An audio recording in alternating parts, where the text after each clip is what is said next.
All right. We are live again. After a little break. My streaming schedule is going to be very weird over the following month. But I'm still hoping to get some streaming in. Make sure I keep up some progress in the game. I haven't really been able to make any progress off stream, which isn't the worst because I like to do it mostly on stream if I can anyway. Let me go ahead and post these links real quick and then we will jump into the game.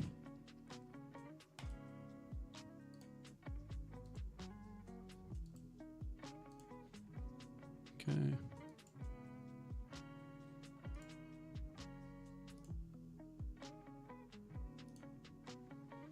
All right.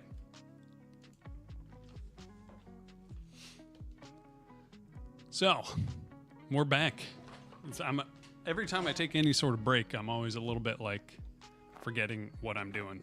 Oh, I added this little dot to the center of the screen just to help see where the center of the screen is, where you're pointed. I literally just put a label with a period and just attached it to the middle of the screen. So, there's certain things like this still has a... Oh, that sends them out really high. I don't necessarily want that.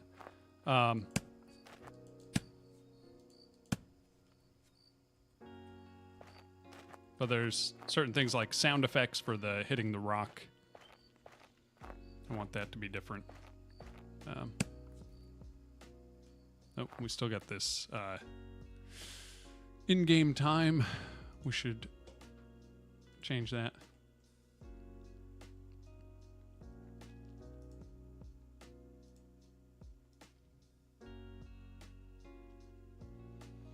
Okay.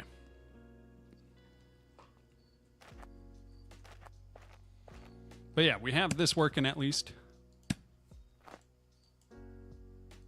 Oh, that's interesting. The mining and tool system still has a lot of work. This animation is rough.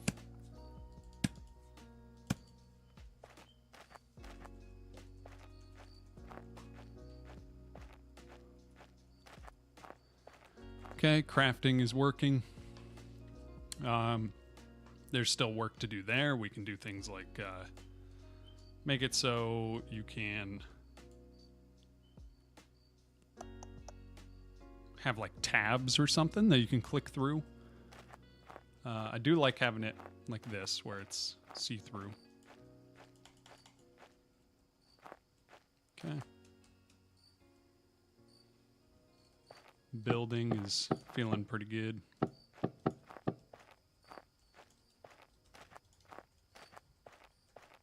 Oh, you can still do that though. Yeah, there's still issues with building. I don't know if I'm even going to worry about it though.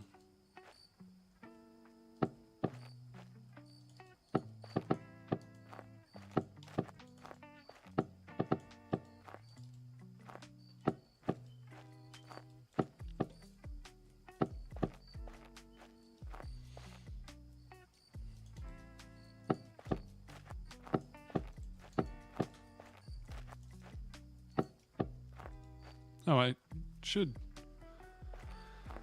do the animations for these.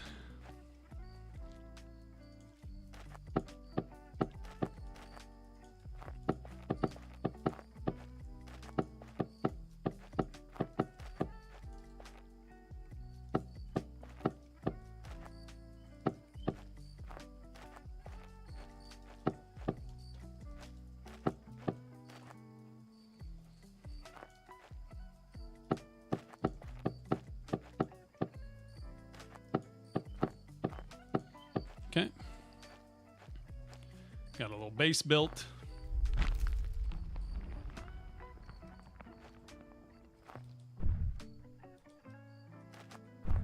Found out that I can actually have full collision on the terrain and not have a crazy frame drop. Although we're a little bit under 144, just barely. But I think the other optimizations we did with like the trees and stuff helps quite a bit.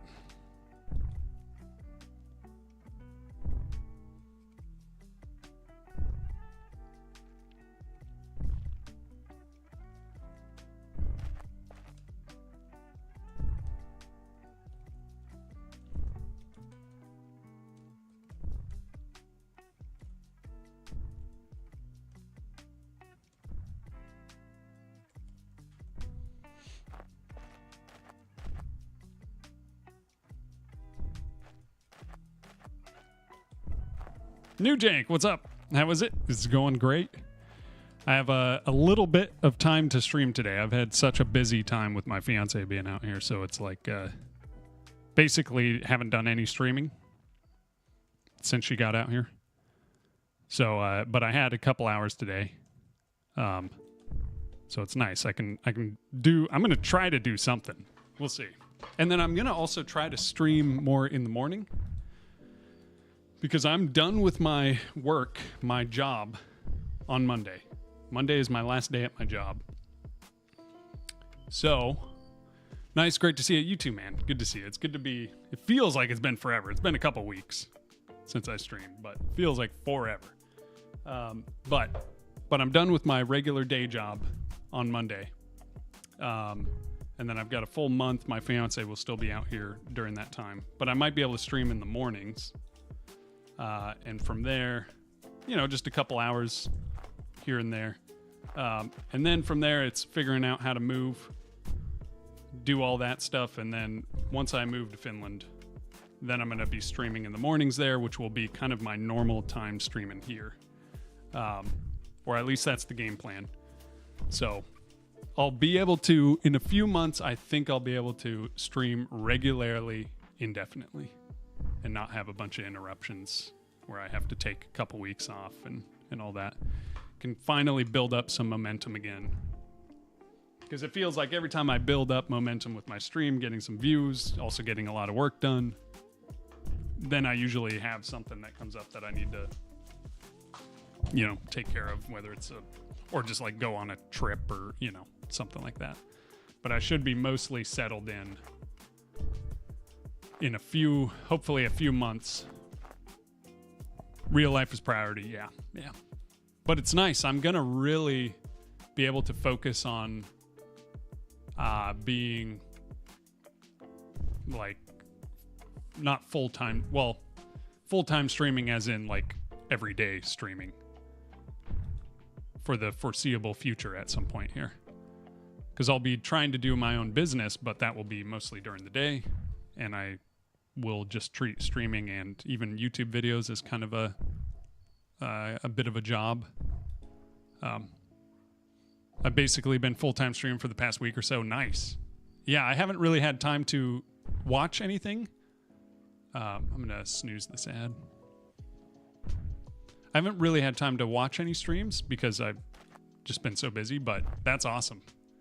Been going hard on this garden game. Nice. That's good. It's good. Like, I feel like, have you had any other projects where you've been like this involved for this long? Because it seems like you've been putting in massive work. Like I'll spend a long time on projects, but I'm not doing the same hours you're doing because you're doing like long hours. So I might have spent 6 months on my robot game or whatever, but it's only a couple hours each stream. 3 to 4 days refactoring the entity system, but now it's easier to manage them and I can serialize them much easier. Nice. Yeah, that's the type of thing that I'm trying to do a little better on this game, making things easier for myself in the future.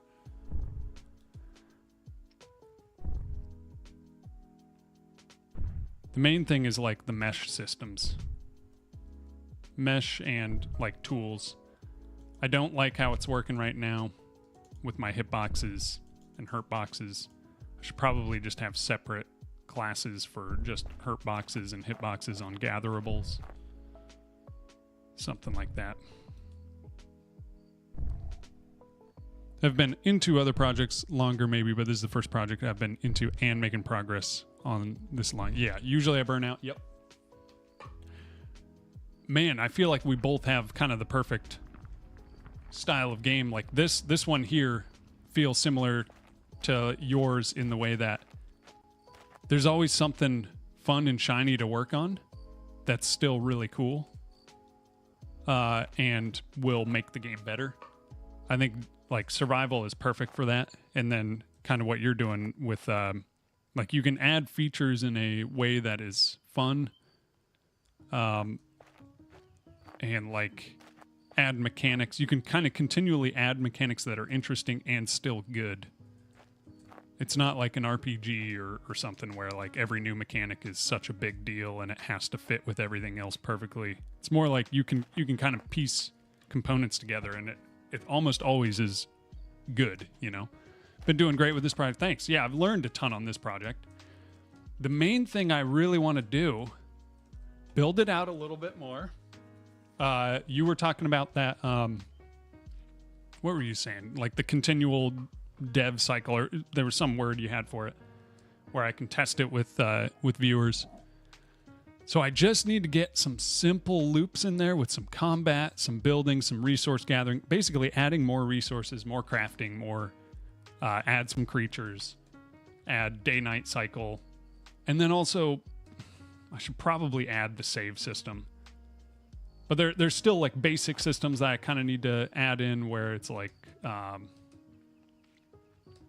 even these trees, right? Every time you load the game, the trees spawn in a different random place. So I would need to do something where it's like you have a seed, a kind of seed sort of thing.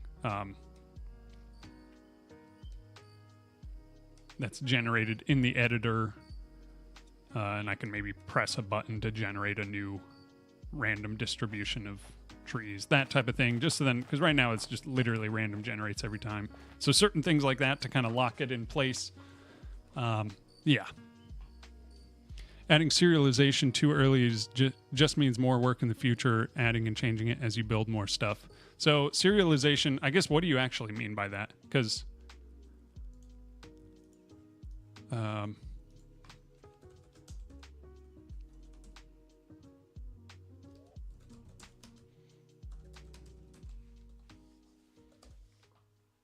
trying to see here. Into a format that can be oh, okay. So like the save system, just saving and loading. Yeah.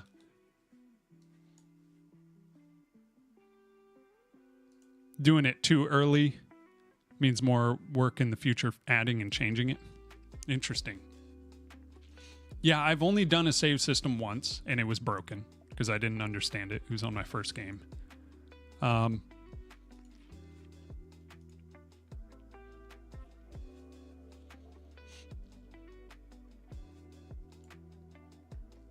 Here, I have an ad coming up.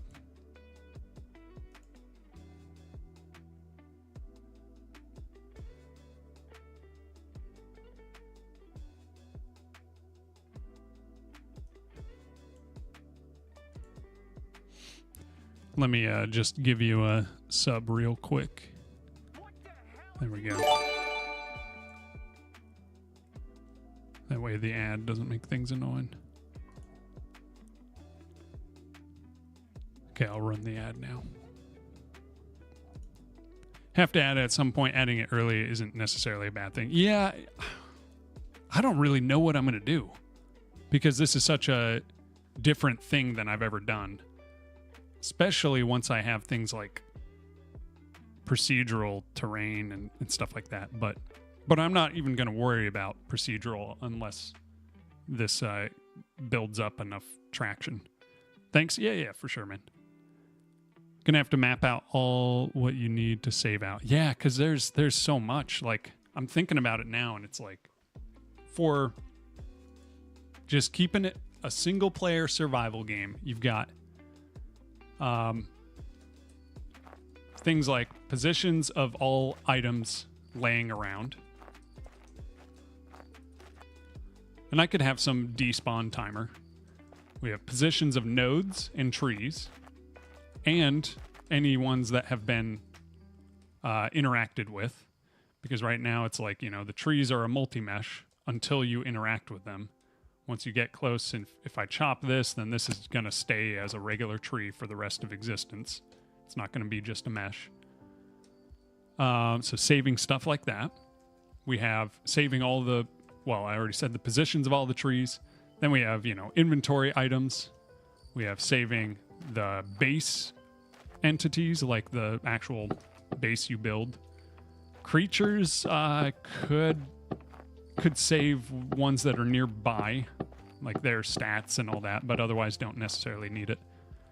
Time of day, there's, maybe if there's player stats. I don't think I'm going to add player stats. gear. Oh, I didn't even think about gear. Like stuff you wear. That's going to come up too. Next time you get a chance and I'm live, pop in and I'll show you my entity system. Something similar would make saving and loading all your entities super easy. True. I was just watching a video on entity systems. So I do have, this is not great, but I was wondering maybe I can build it out a little more. I have something just called the base agent, which right now just holds things like teams and health, and then the can damage thing from your hitbox system that I've just been reusing. Thoughty, what's up? How you doing? Good to see you again. And then we have is dead. That's literally all it is, but it could be a some sort of entity system. Like I could build it out to where it has certain state and stuff like that for saving and loading.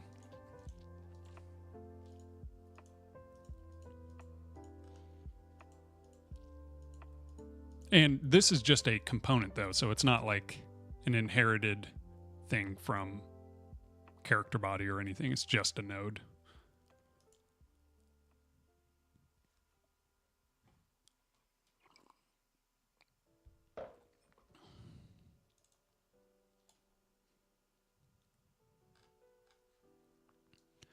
With that class, with my system,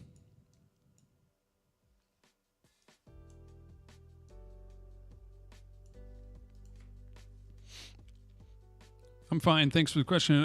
What's up with the project? We're just kind of refamiliarizing myself because it's been a couple weeks since I've worked on it or streamed.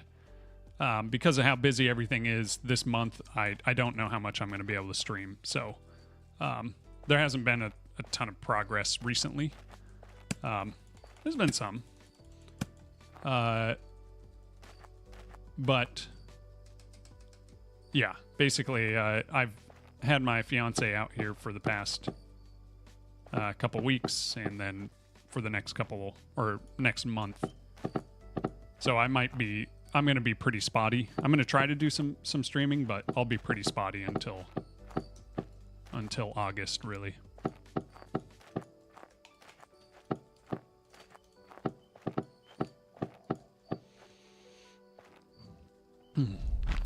But I mean, project is good. I just need to keep adding stuff. It's kind of what I just have to think of what I want to work on. And make an agent type resource that just stores static, unchanging data. So like max health. Okay. Interesting. Okay. IRL stuff is more important, so it's okay. Yeah. And the cool thing is, I think in a couple months, I'll be able to go back to how it was like over a year ago when I was just streaming every day. I was still working a job, but I was able to stream every day, and I think I'll be able to go back to that in a couple months once I make the move to Finland finally. Then you'd have a ref counted agent data that stores the dynamic data, so current health. That class you'd have save data and load data on. Okay. Base agent node would have an agent data variable and could get all your data from that render to and whatever. Okay. And then to serialize, you just go through all your agents, get their data object, and call save data. Yeah. Yeah, that seems amazing, actually. So in, let's say here,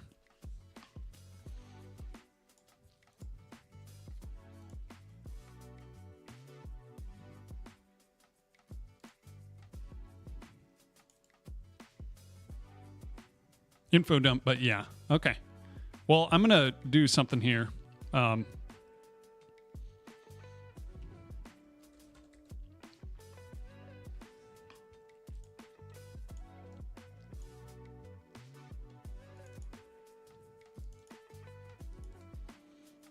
Let me just create some new scripts. Just to like have it in here. Don't want to distract you. No, I like this. It's good to think about because I want to have saving and loading in the demo at the very least. Let's do agent data, just like you're saying.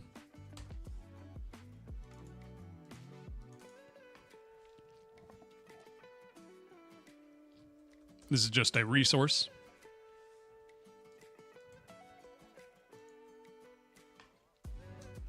Whoops. Diagram in Discord of my system. Okay, sick. Let's do class name.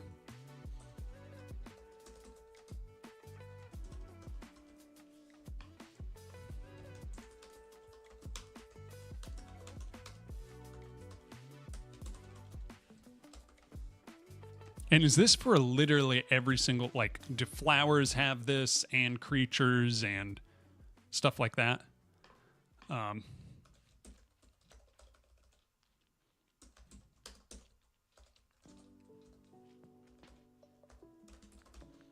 Because I've heard that it's not really that big. Should this be an int or a float? We're going to say float.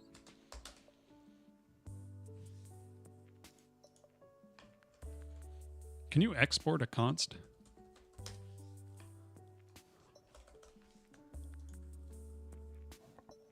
Okay, you can't.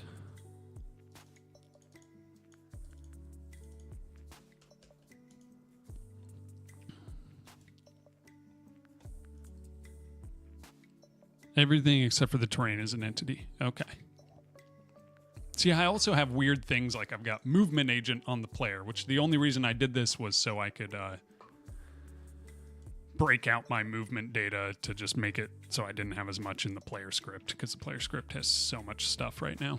And then on here I have this animation state on the walking mountain. It's just like, because they're just singular just to this, but I want to build some more component type stuff that I can use across things. Okay, so agent data, and then there would be new script that is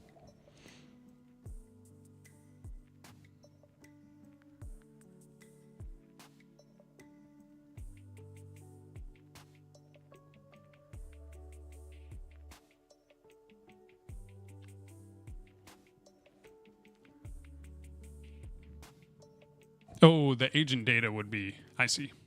This is agent type.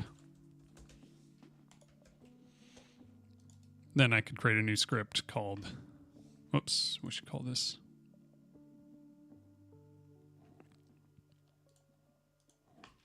Yeah, because this is all the static stuff.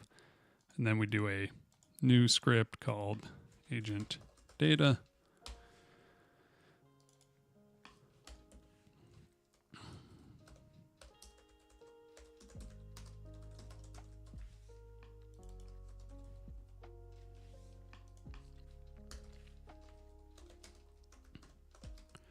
Holding all dynamic data that needs to be loaded and saved.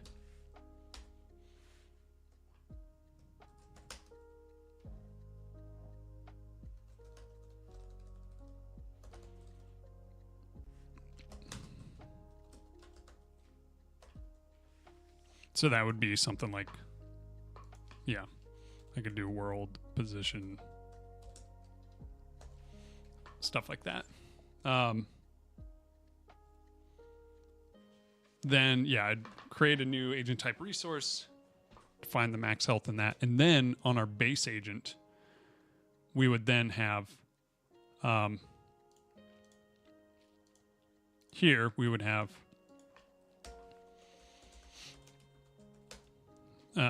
agent type and export var agent data.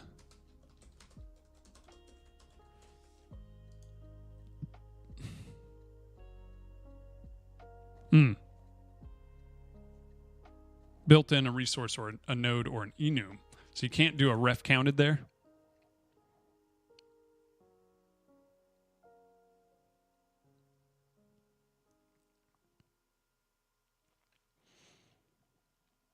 Give agent data the agent type variable.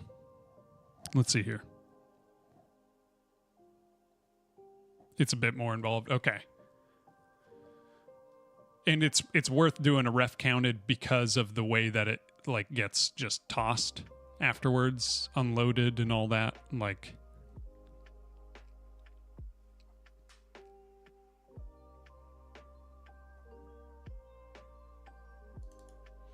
so give agent data the agent type variable.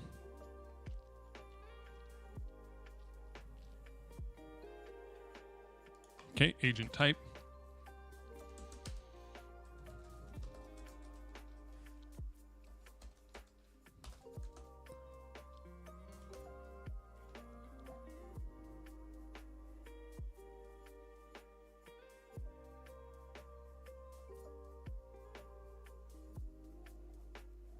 Make it return an agent data.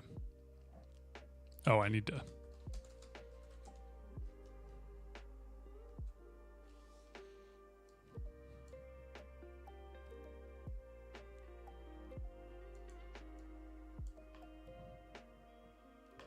Ooh, okay. Return.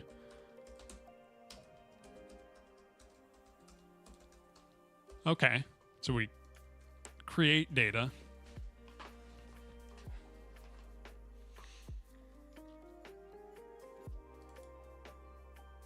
Base agent doesn't need this anymore then?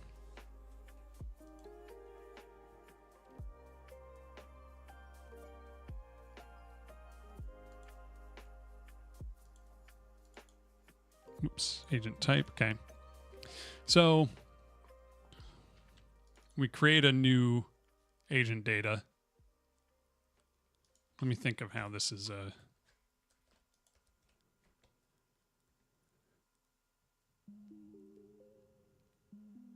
and then we would fill in. So let's say we were saving all of the agent data that we need.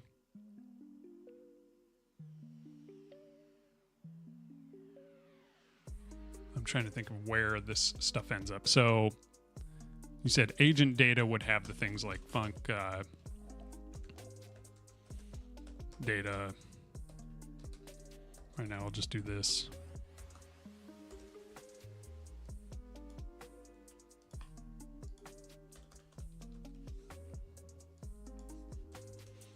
This would have these save data and load data.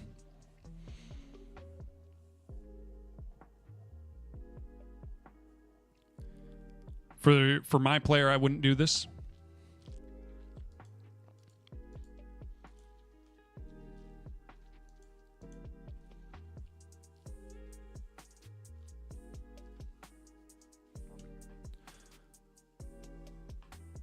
But it might be still useful for... This is the weird thing, is I have things like spawners and like my tree spawners, so I'm trying to think of how it would work for them. Creation of the data is mostly done in my entity manager. Okay. Yeah, I'll have to think. I'm not going to try to build it right now because I know it's obviously a big thing, but this is something that maybe could be applied. I would just need to think about how I do it with creatures. It's easy. For things like trees, actually it kind of makes sense for trees too, because the way I'm doing it, I have a tree spawner which just creates trees. But once the tree is created, if it's chopped, then it and needs to stick around, then it does stick around. So then it would be able to save, and we wouldn't need to interact with this tree spawner at all. It's just gonna be there and it can be saved. We would just need to then, well, no, we'd still need to save the data of the tree spawner, because how we're doing is we're switching out the mesh for the actual tree scene. So we need to make sure that the tree spawner also saves its own data as to what meshes have been pulled out. So there's going to be some interesting things to do. Send you a screenshot of the way you create the entities, that and the diagram I sent may give you a good idea of what to do or what you could do. Okay, sick. Yeah, for sure, man.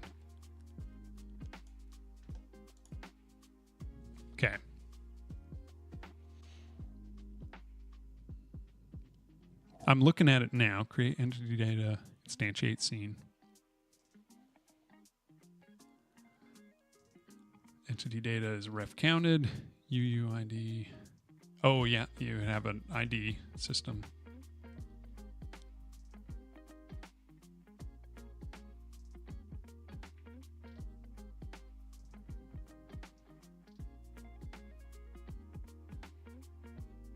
You have to override save data and load data. Assign data if data entity is okay.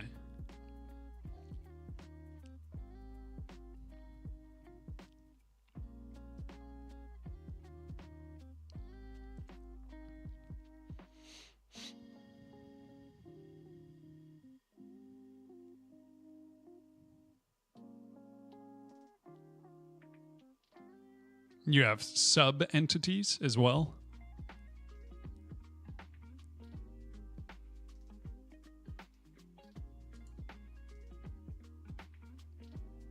Entity type database. Okay.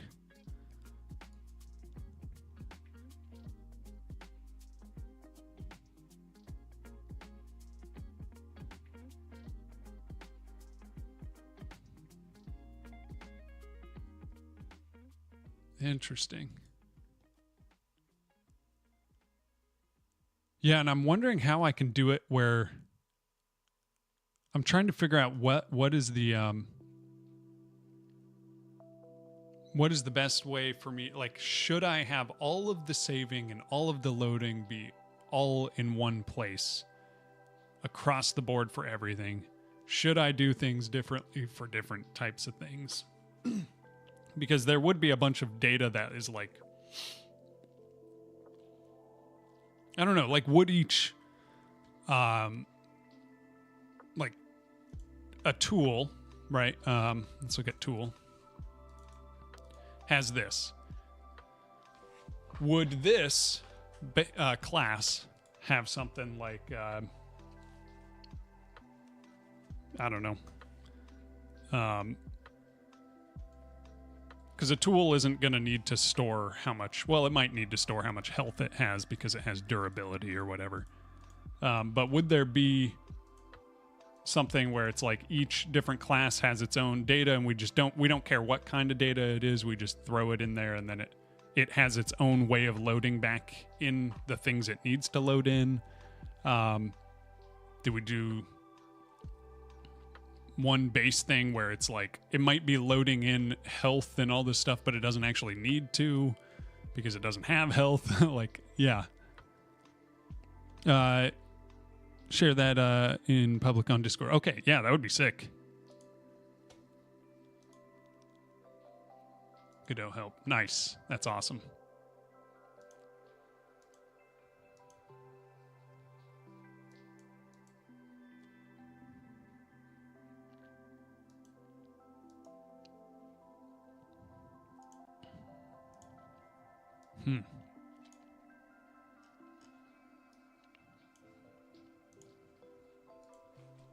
Yeah, this is all things I haven't really thought about. Even my base agent thing, I need to just use it more. Because it basically is what I'm realizing now is like what could be just considered an entity thing. And I would rather do that in like a node than in a class, because yeah, I did it this way so then I didn't have to do like two different classes for character body and static body when it comes to health and hurt boxes and all that. Although I think my hurt boxes are still split by class. I think it depends on the amount of data, what is the best method, how many objects there are. I often use a dictionary type array, which I can put everything into and even save it all at once in an encoded binary file.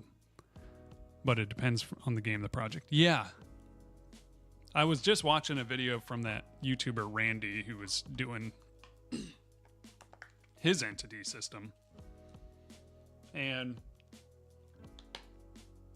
he was just throwing whatever he wants into it, like as far as the data. And then It just doesn't care if there's extra because it doesn't end up making that much of a difference usually, apparently. But he has very different types of games and they're 2D in his own engine. So, yeah.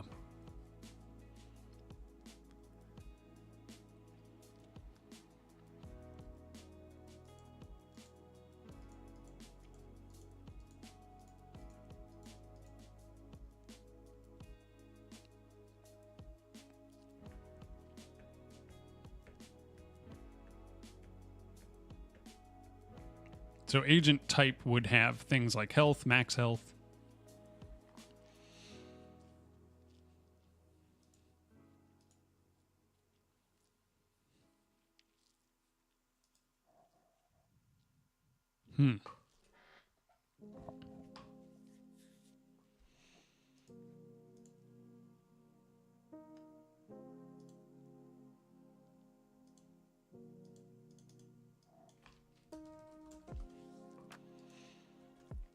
Yeah.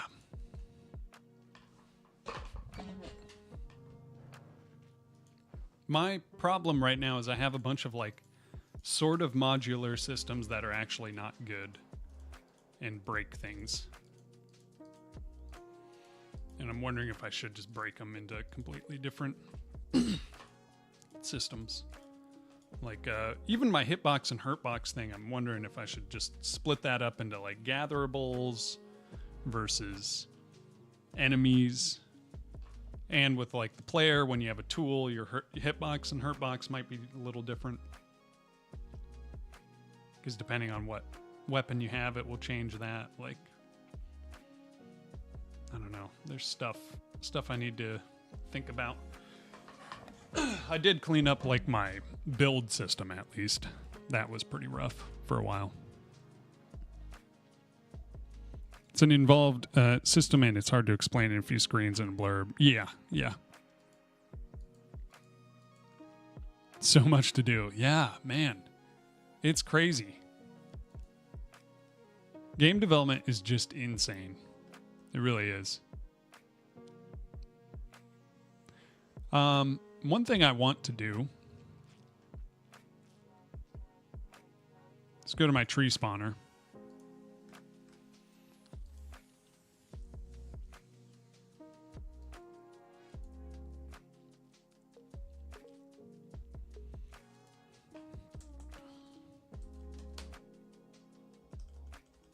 We could do I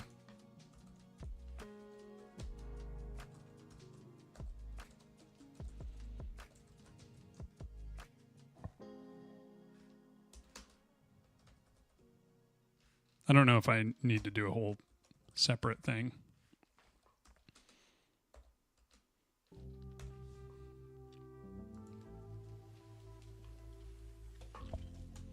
This is tool.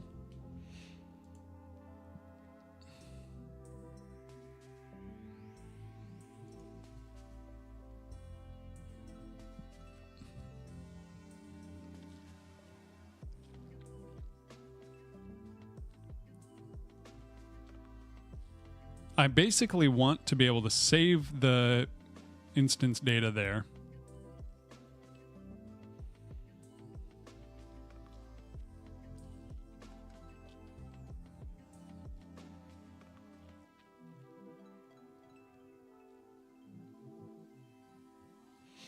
Oh, one thing I need to check. Are my spawners all doing the same positions? No, they're not.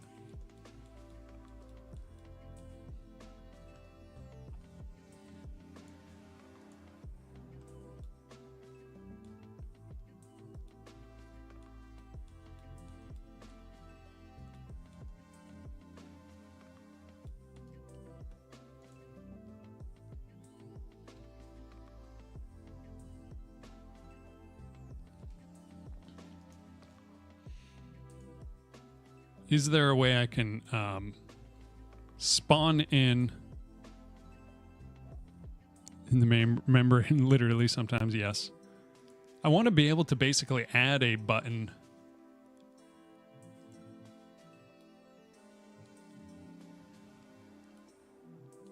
where I can switch in editor, tell it to randomize the randomize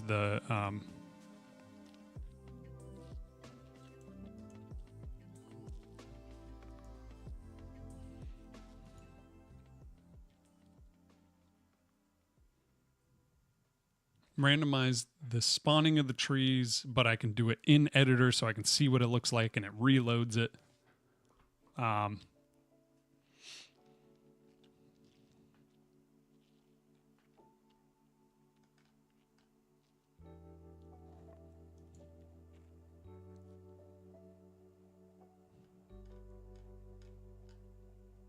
This is all AI stuff that when I was using cursor, so I don't actually understand this very much. Spawn, setup multi-mesh, okay. That's all good. Spawn initial trees is where we're at. We could just literally put a var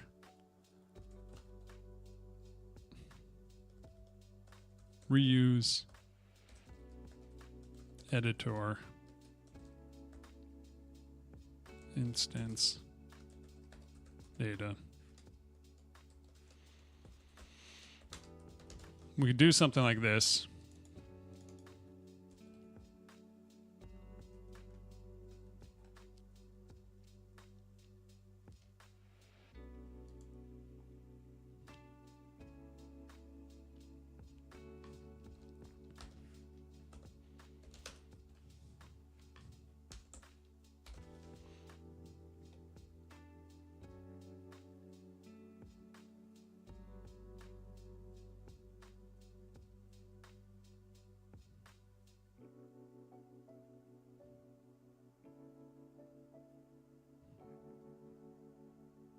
For iron tree count.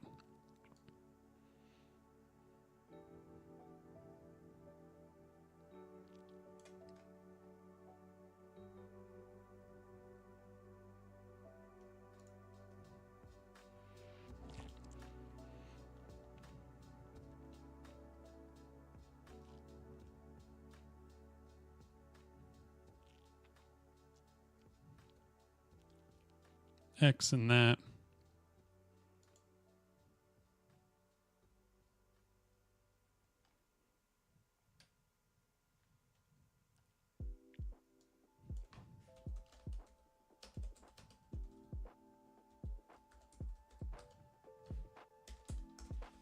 Let me think about this.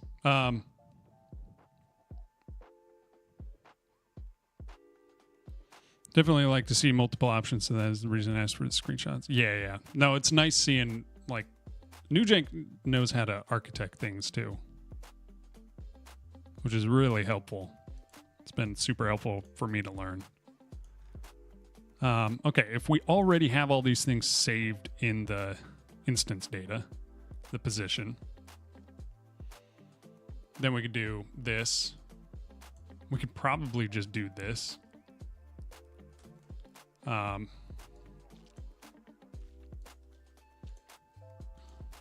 Position here could be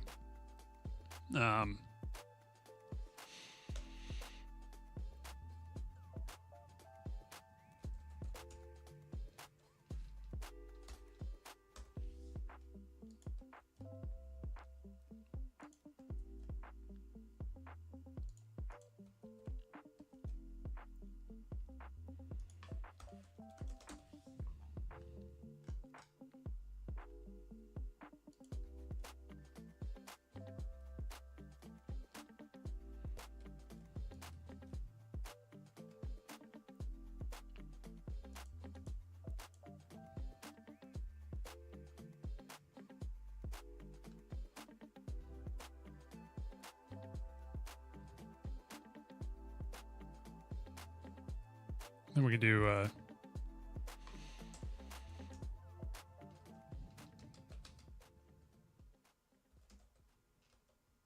something like this.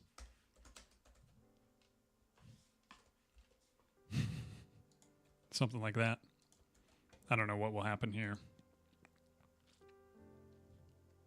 If you want to experiment with the setup, it's only 4 scripts and a really simple scene. I could send them to you if you want. That would be awesome. Yeah. Just wish I could explain it. Through text. It's tough. Okay, 0 out of bounds. Okay, so we're just Is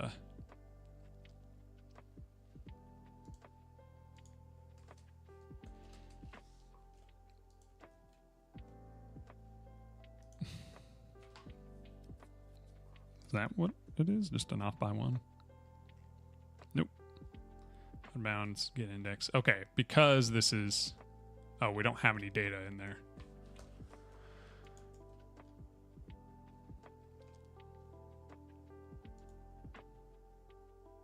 Let's reload this and see if... We might need to set it...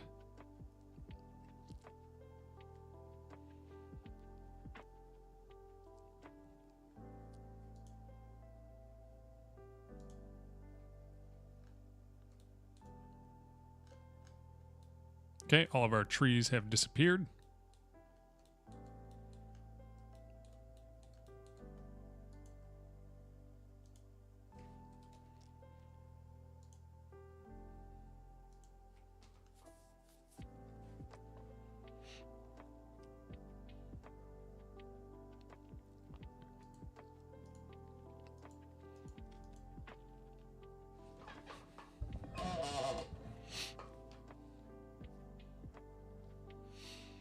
We kind of need to save this as a resource then, and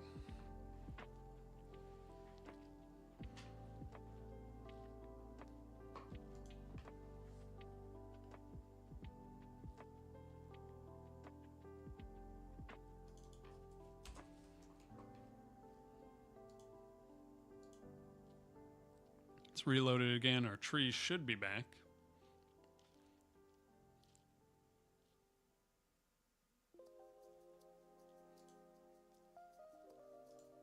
Yeah.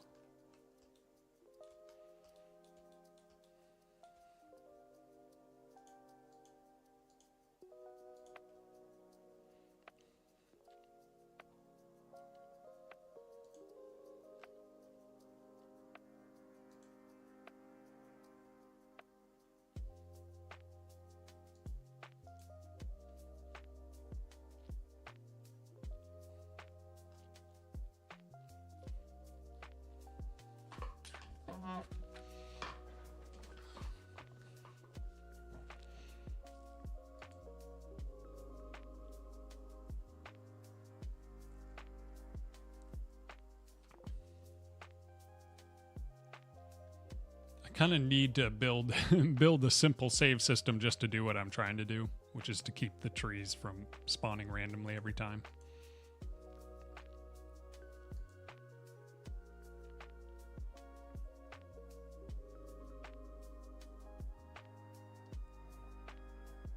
The game we're working on is a simple single-player horror story, so there's not too much to say. Yeah.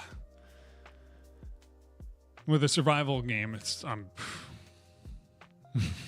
more than I've ever had to deal with. Okay.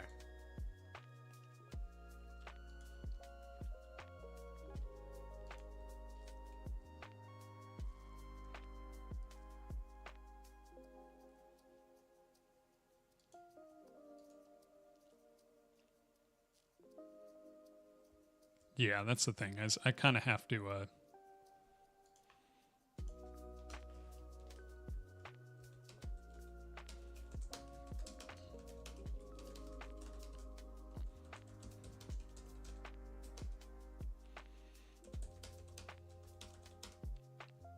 should make it so the tree positions in editor match the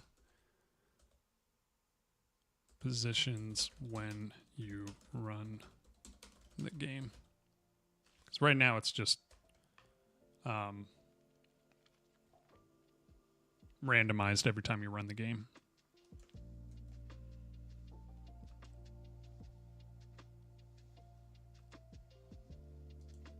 I could also make like 5 different spread patterns. But the problem is I want to be able to adjust the amount of trees in each tree spawner, and then that kind of makes it difficult.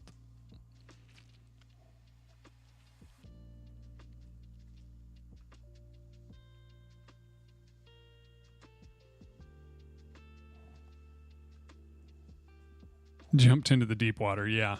Which I am not quite ready for. So, you know what? At first I was going to try to work on this.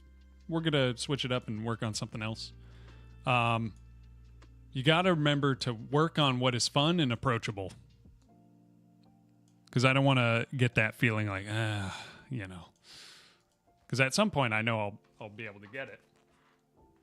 But if I'm not in it right now, I need to work on what is fun.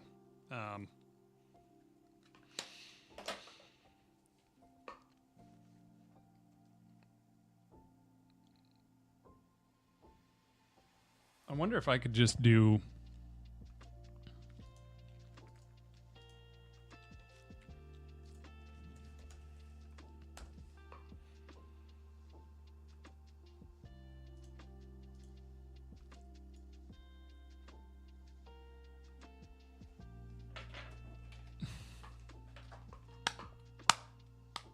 Let me try some random sound effect stuff for the pickaxe.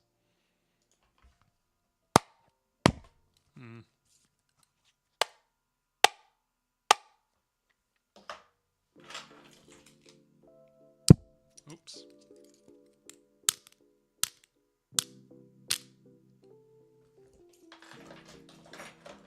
Okay, let's see what this sounds like. Probably rough.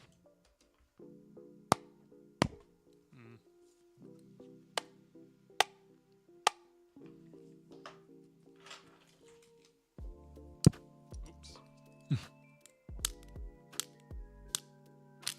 Okay.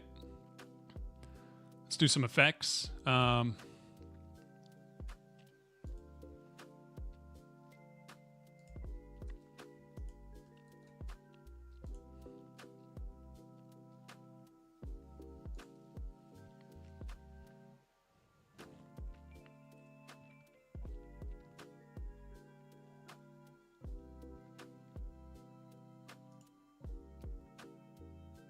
I don't know how much that was doing, but make the pickaxe is, yeah. Defo, if you do look at it later, ping me if you have questions. Yeah. I did send you that stuff. Don't feel... Okay. Yeah. That's awesome. Yeah, it might even be a thing of... it would be sick to pair with you on it, honestly. Maybe one of these... Like I said, this month is going to be weird for streaming, so it might be later. But I would love to do another pair session like what we did with the hitboxes the first time I was doing that. I learned so much just from that. That was so cool. So I would love that if you got time and all that. Obviously, like I said, right now it's a little iffy with my schedule, but man, that would be cool.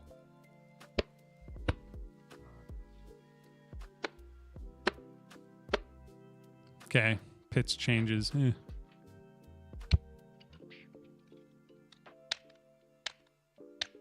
Nah. Okay, I need to find something better.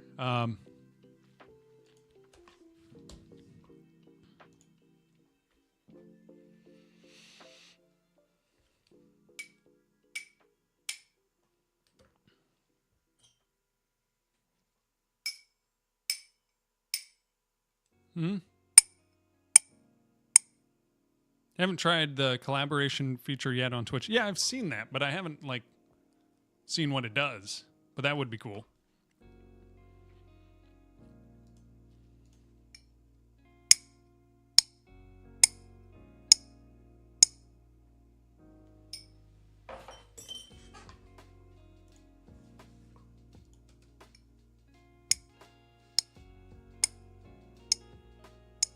Okay, now if I do a...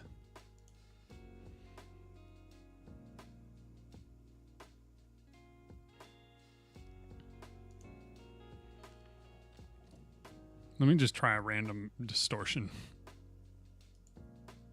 Oh, I think I applied it twice.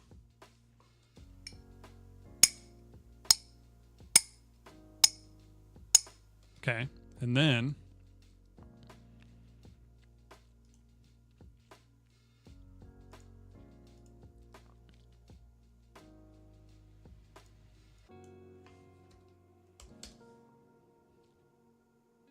Make it a little bit lower. Seems to just merge chats. Oh, okay. Yeah. Bring a log and an axe. That will be better, maybe. Yeah. Well, this is going to be for the pickaxe. I already have some free sounds that I'm using for the axe, but I will want to make some for that too.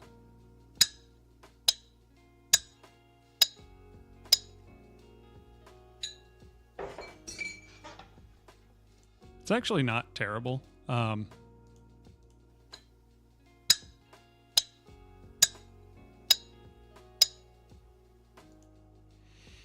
But maybe...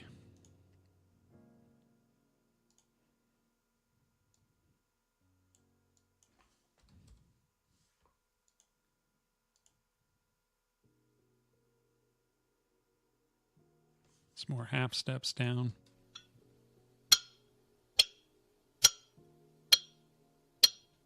Okay. Now we would need something.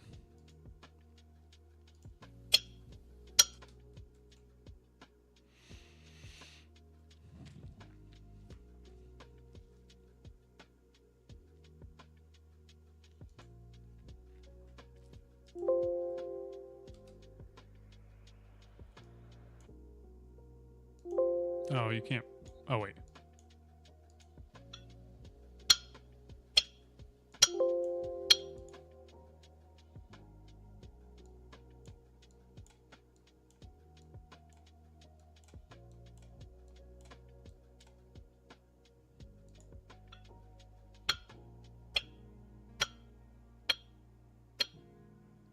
Less base.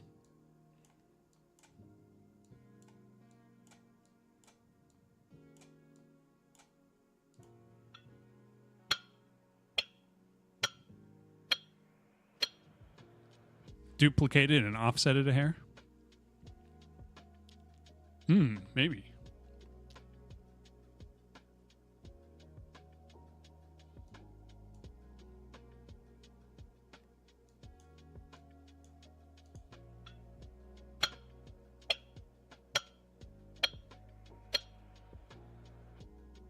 It's kind of fun just messing around with making sounds.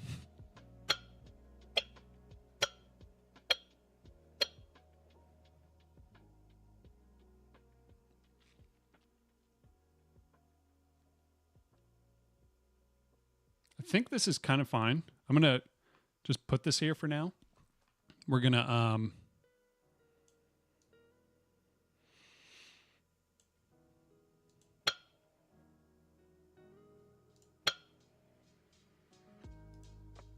okay. First thing we do is delete. Whoop.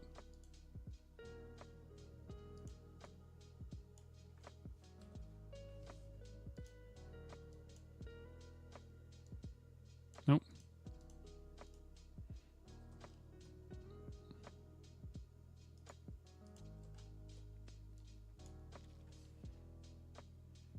Delete. Okay. Then we do this. This is all just placeholder stuff, so. Wait.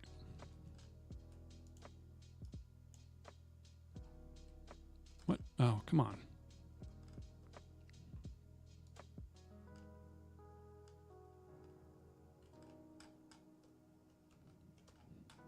There we go. Delete this. Go back out. This is what I've done with the other ones that I've made where I just, it's all just tossed together, but.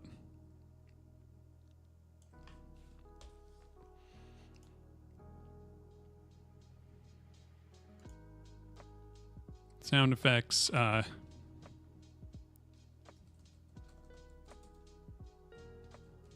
pick one. Then we do Control Z. We just go up to here, grab this other one, delete.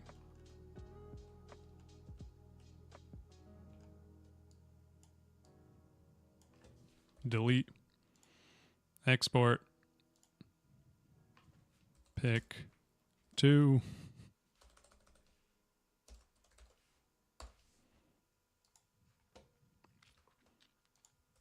Then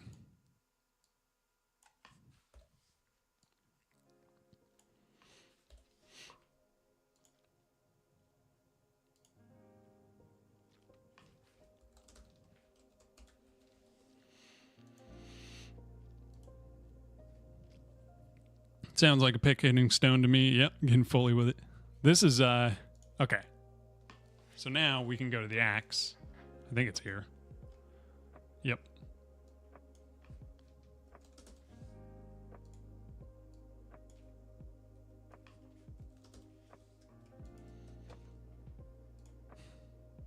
Oh, that was in the axe. Needs to be in the pickaxe. Classic.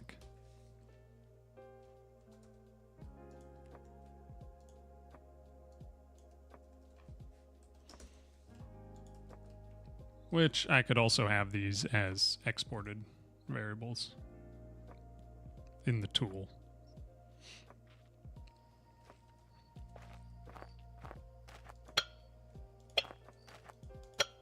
Okay. Definitely doesn't have like enough base, but the thing is, one thing, I shouldn't be doing this stuff in Audacity anyway, because first of all, because it's I just throw it together just to have some placeholders. But in reality, what I'm going to want is to do as much of the sound effects through Godot as possible. And one way I can do that is I can go to Pickaxe, Audio Stream Player. I mean, we could do the pitch scale right here.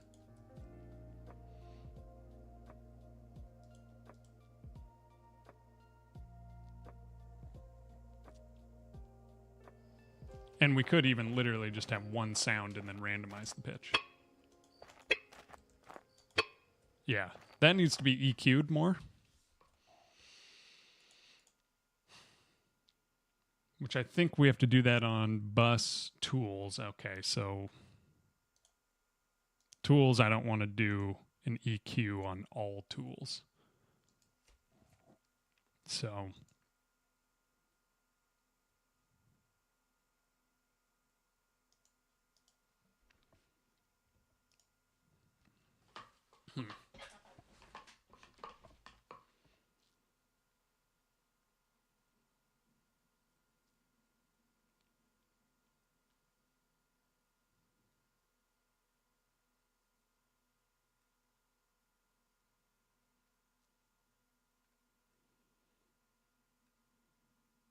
yeah, we'll figure out a good workflow for that. These are all just placeholders anyway, so. But it's nice to be able to just throw in even crappy audio.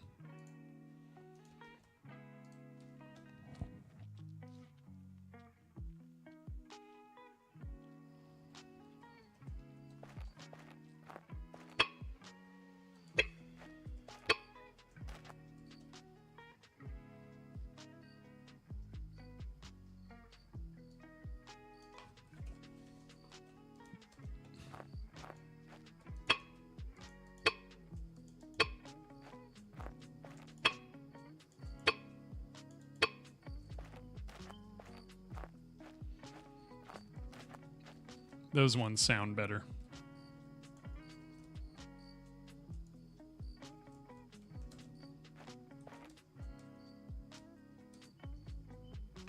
I need to add like a node a node spawner as well. I've already done it with the trees, but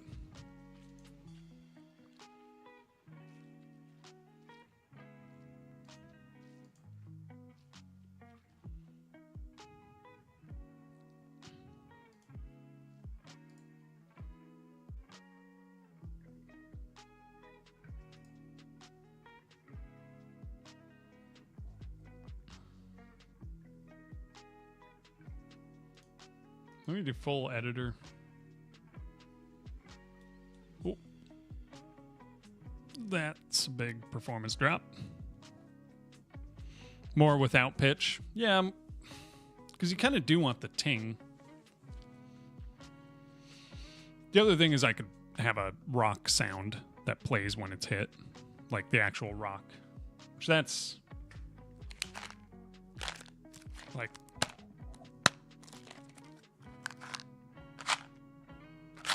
I could get some sort of a rock sound out of these salmiakki licorices. Okay, this is fully broken the game. I probably shouldn't have cared about doing this. Collision in the editor is nice, but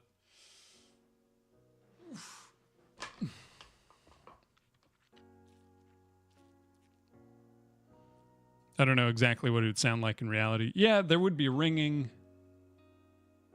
I could just find a free sound, but I do want to move all of my sounds over to like my own if possible. Oh, come on. There we go. Now we got collision everywhere. And it's way slower. Okay.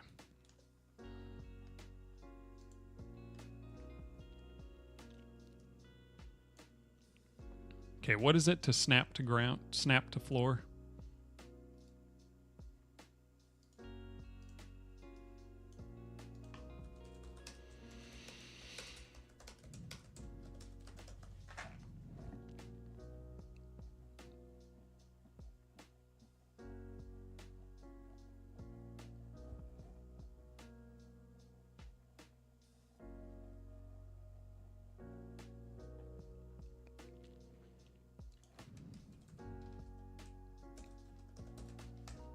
There is a hotkey for it. Page down, I think.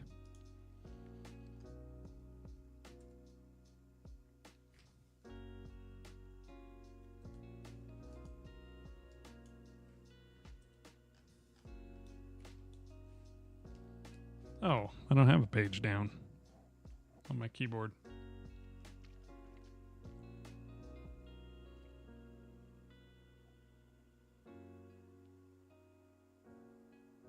Okay, well, I guess we don't need this then.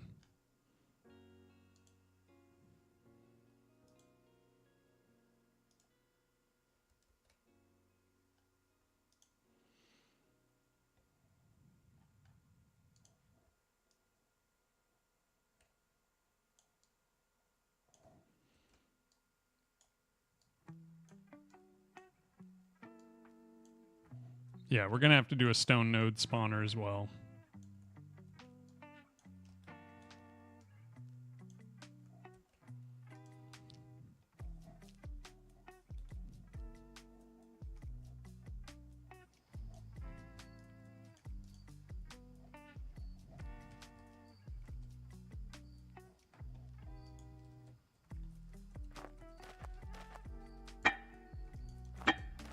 Okay, that's way too much. Let me do this.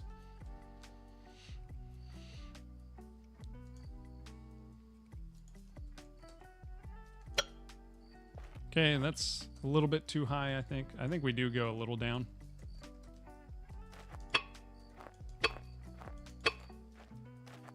I mean, once again, it's placeholder, but...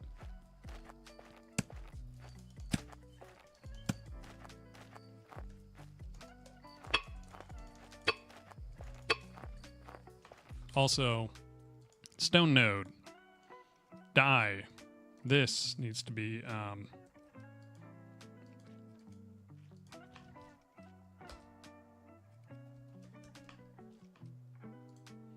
not as high. Not as high up.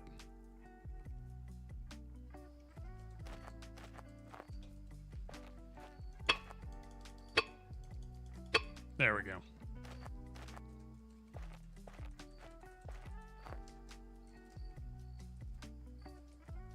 Also, here's my ADHD coming in. Whoop.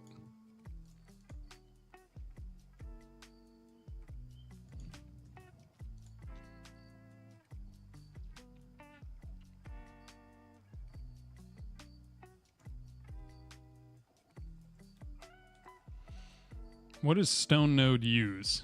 Uses...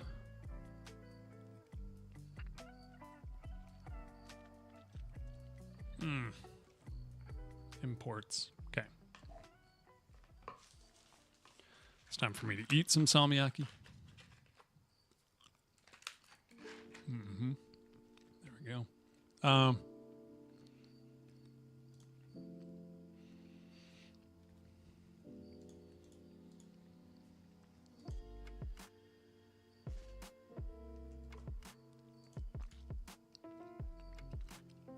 Rock dot. Okay.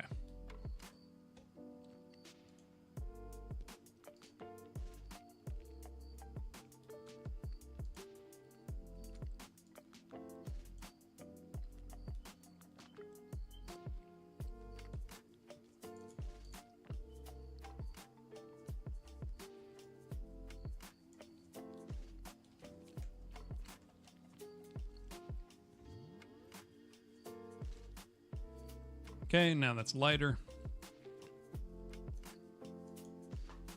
We can copy this. We can go to stone item.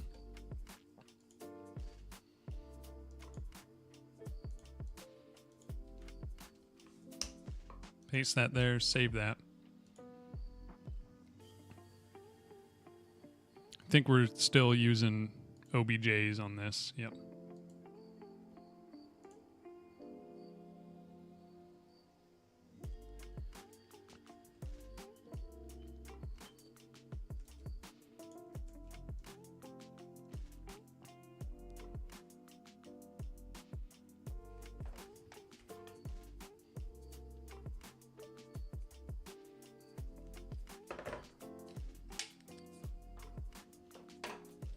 Okay, now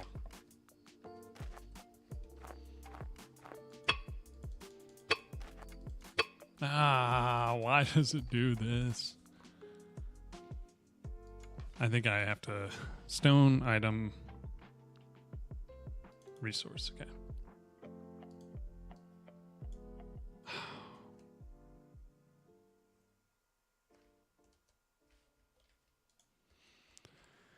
Okay, we're going to get rid of that.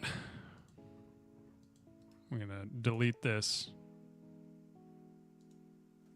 Then we're going to go here.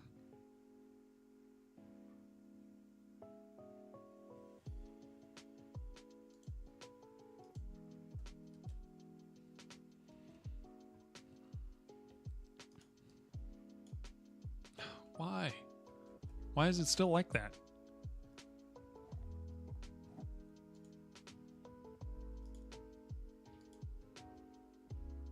I can't change this out.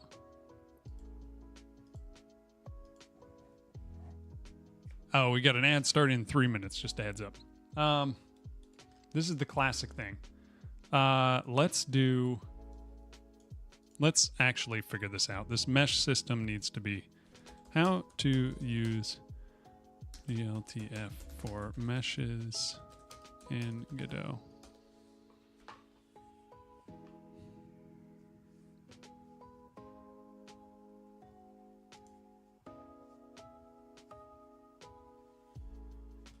Let's do best system for Godot 4.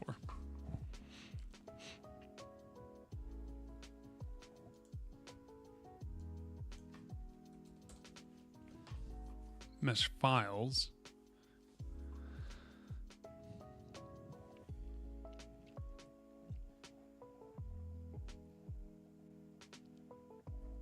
If you save your materials in an advanced importer window, you can modify that easily.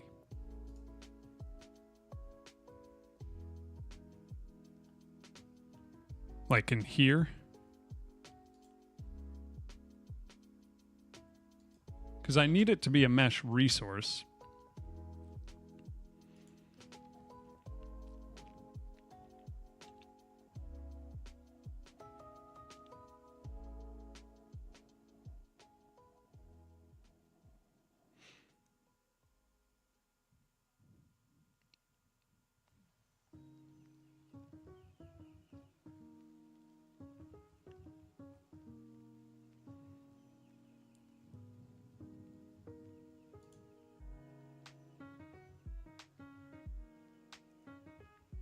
Oh, in GLTF.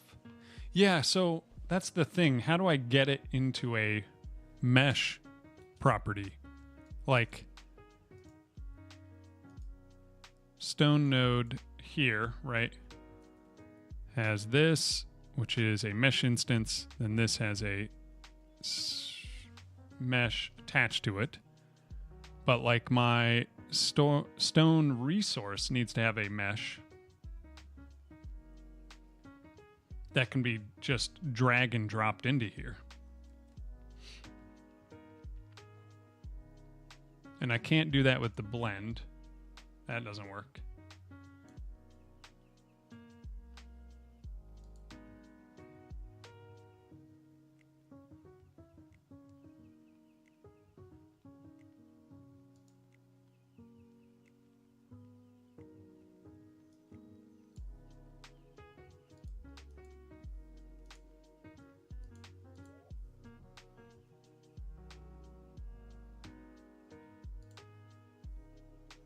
I have all these OBJs that can be brought in. There's also resources that have meshes. So I can do something like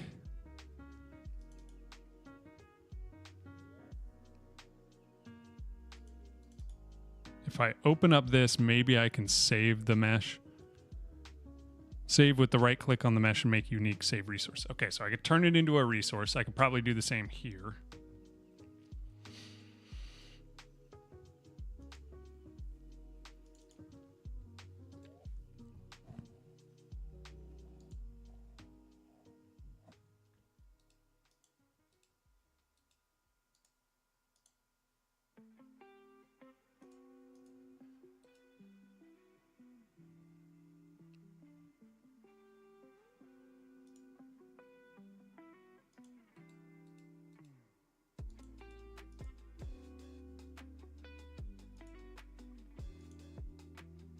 Okay, I can't seem to do that because it's read only.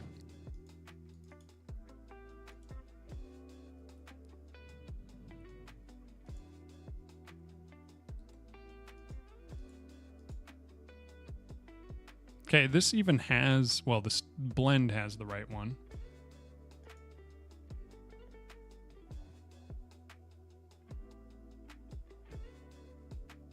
You can use the blend file too. Okay.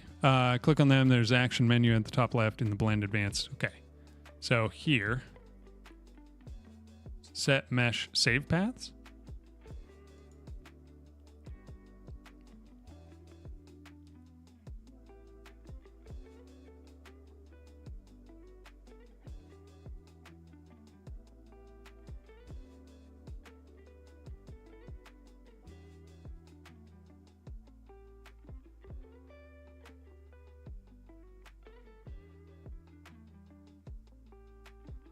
Wonder if that materials too. Okay, there's that.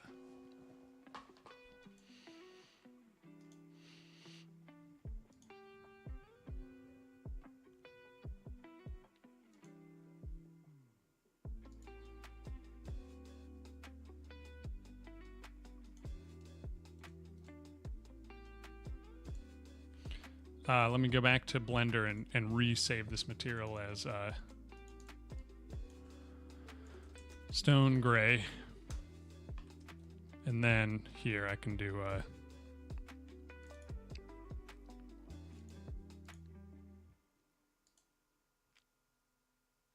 wait,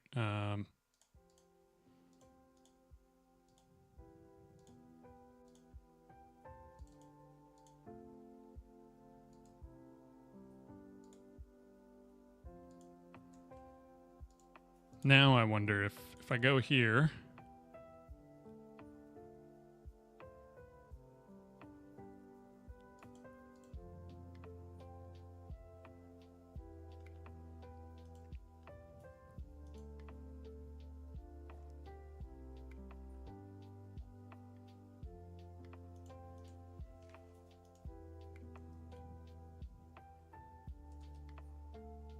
was this just called cube or something? No.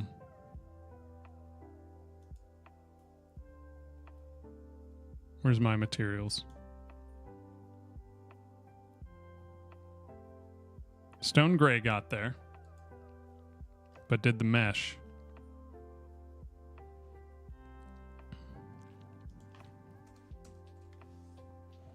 No. The mesh is saved, then you can modify the materials. Yep.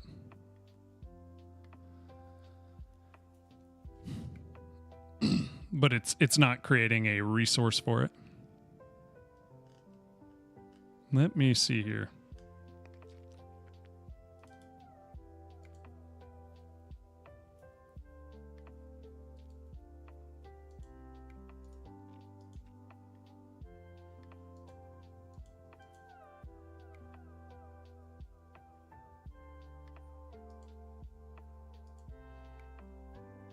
Maybe I can do that here.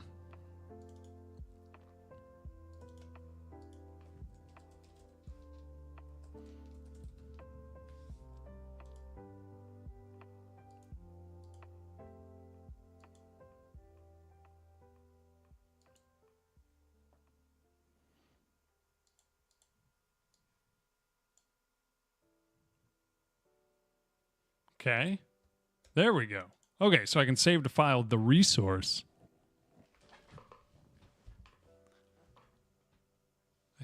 I think that's kind of the best way to do it then. I can just save the resource. It already has the material attached to it, plus I can actually edit the material if I need to. So let's try this now. If I save it as a resource, then I can drag it onto that mesh slot. That works well. I just need to go to the mesh part in the blend import, say saved file, and put it somewhere. Nice, and now we got gray meshes. Sick.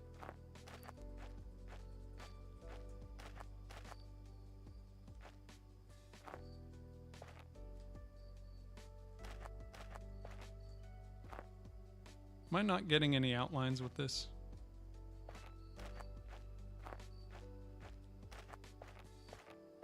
Got outlines there.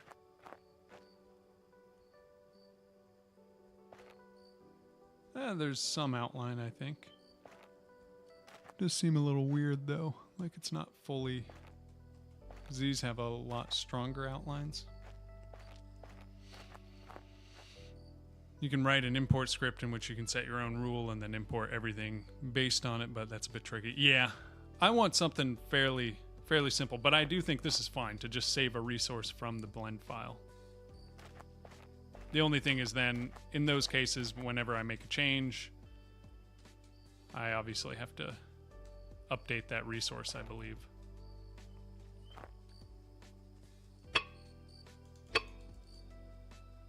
Yeah, I don't think there is an outline. Yeah, there is, but it's tiny.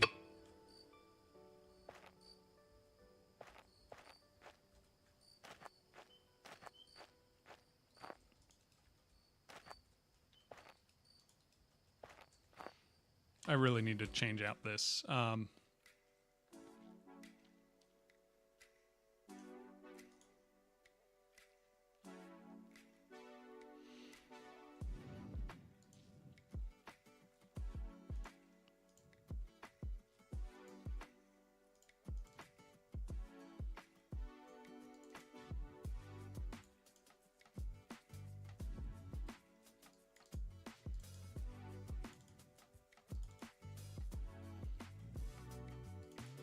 This one is much better.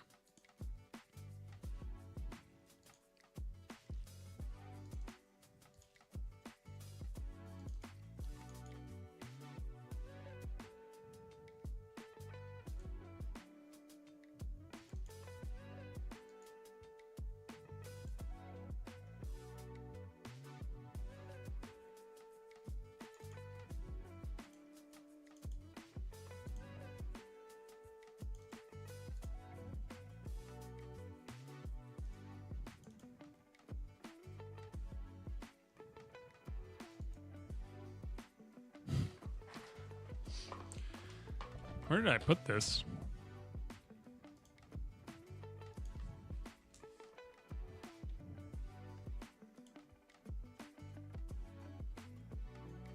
Oh, I guess I didn't save it anywhere. We just had the fully... Okay, so I'll do this. Log.blend.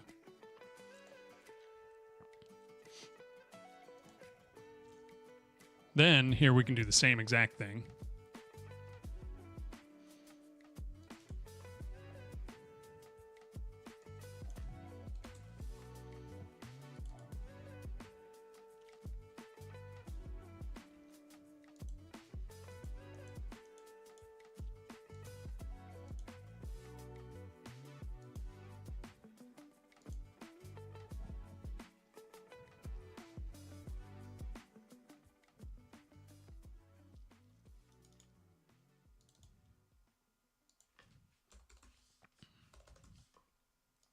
Save that. Okay, now we have this. We can toss that there. We can go to our wood scene. Wait, we don't need a wood scene. We don't have a wood scene. This is nice, being able to do it like this. Because we already have it set to save to file. So And when it knows where it's going to save, then it might just update it no matter what. Nice, now we have better looking logs. Oh. But do we not have outlines on these meshes? And is that just because... Item scene.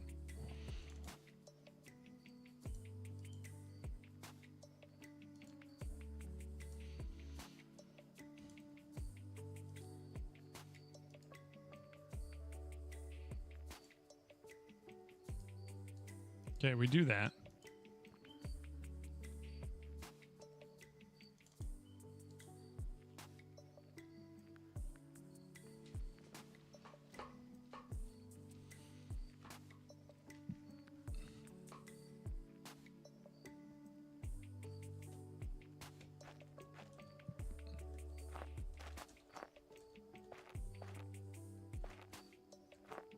Wait, there might be... No, there isn't outlines on it.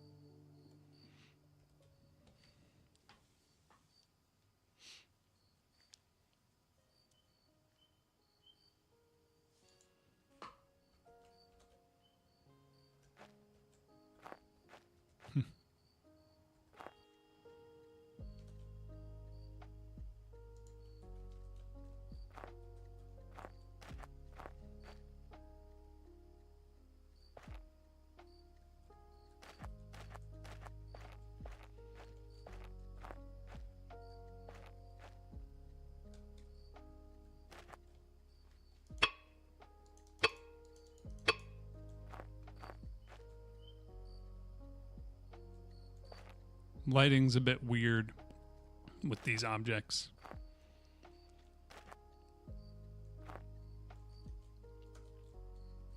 But it's kind of okay.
We need to change this texture or create a new one. Make things look better.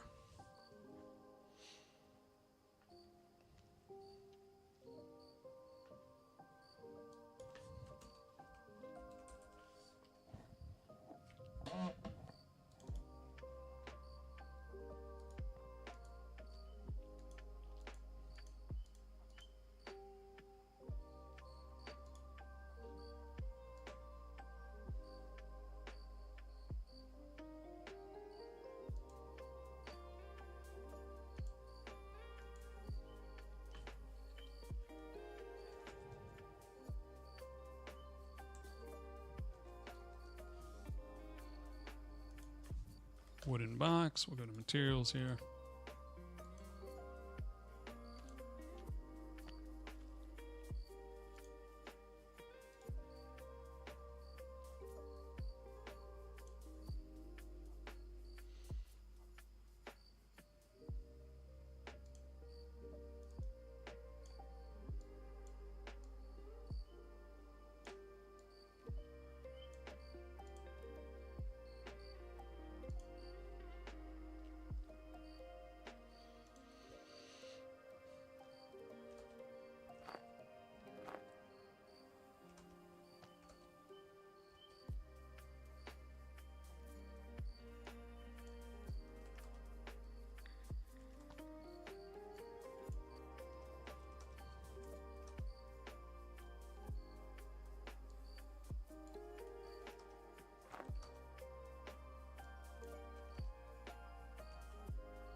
Okay.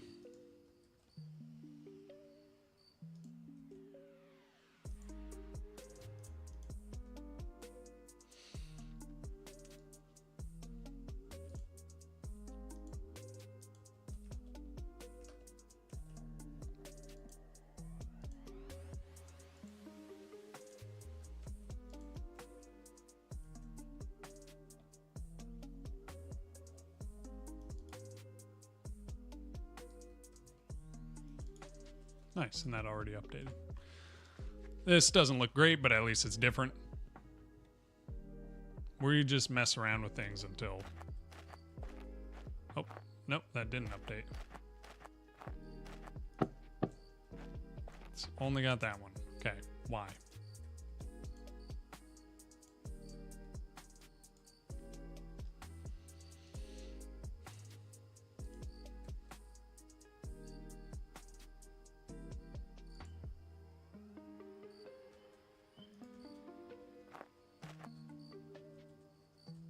Oh, there's that weird snapping thing.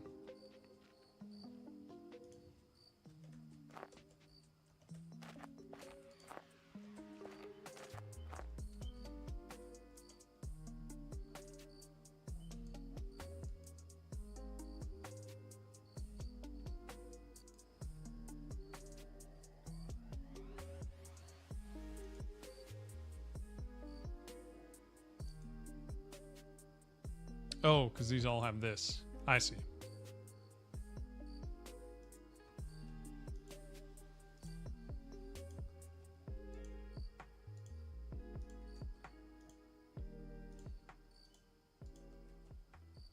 This front slab should be there. Get rid of that. Lid. That's just on the material.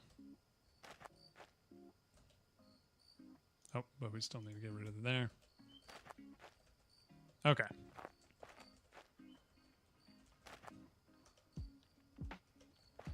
Okay, and then this needs to be fully updated.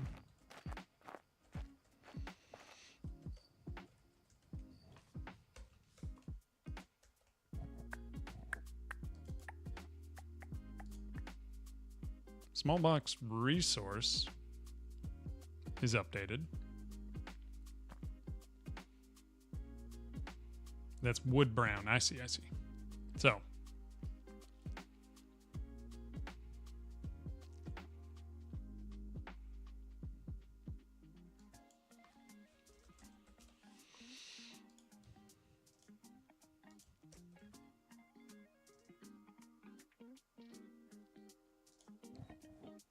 See that sometimes yours doesn't show the preview of the materials properly either. That's been a long discussion on GitHub about why, but they can't figure it out. Yeah, that's always been an annoyance for me. Because it's like, oh, it updated. You think it updated correctly, and then it didn't. Especially when you're dealing with like OBJs and stuff. It can be rough.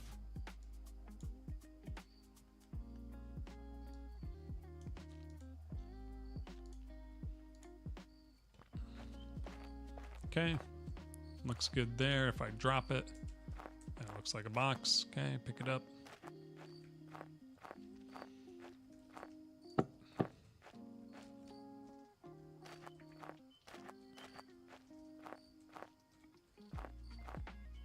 Okay, it doesn't look amazing, but at least it's just different than the building material.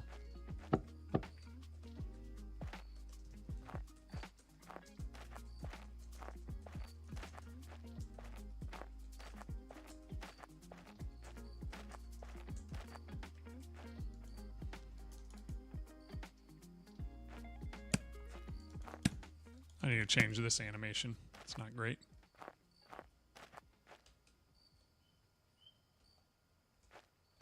Also, this lighting is just kind of looking not great.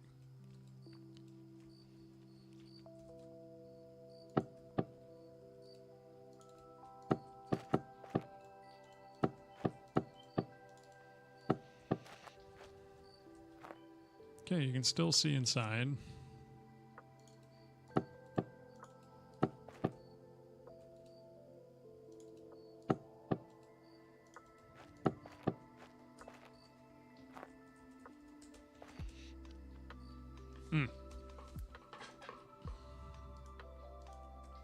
It's really annoying. Yeah, yeah. That is just the worst. Let's go to Audacity.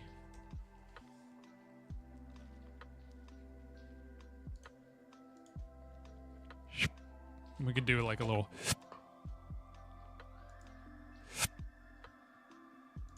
Okay, that's our item pickup sound.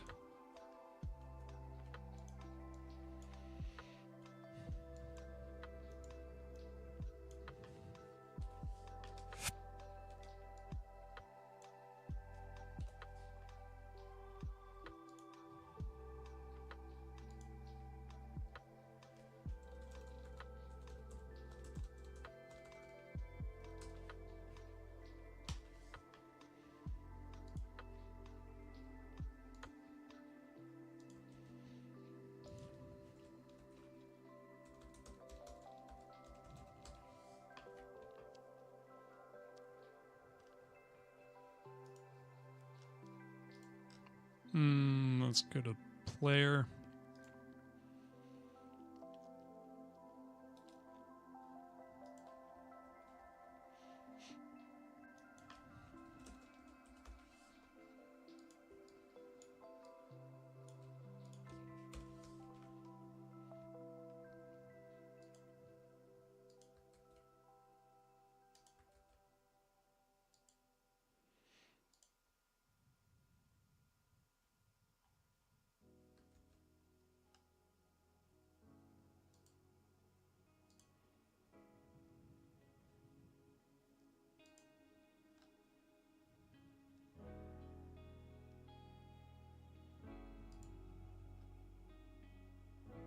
Pick up. Okay.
No, wait. We're already doing this. It's player bar dot item pickup.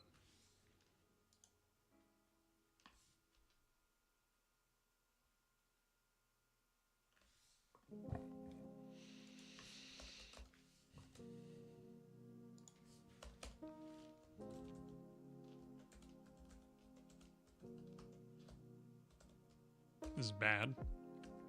I know it's bad, and I am doing it.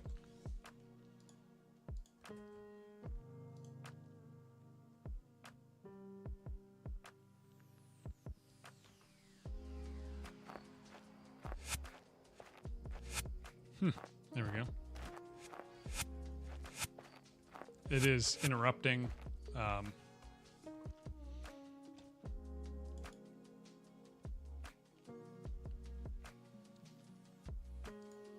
So let's do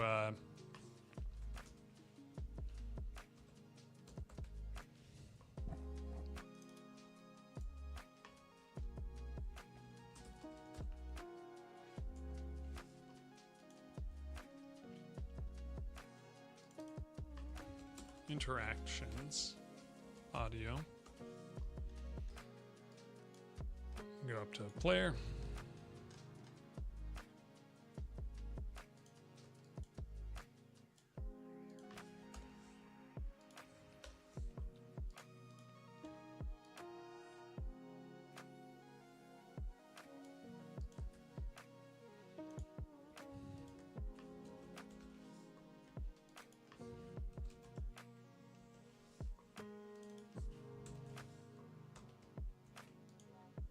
put it on a different one.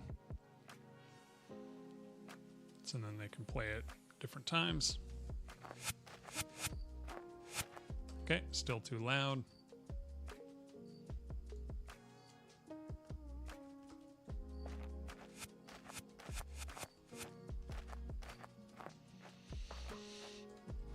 Which we probably shouldn't do it there anyway. We should probably do it on our...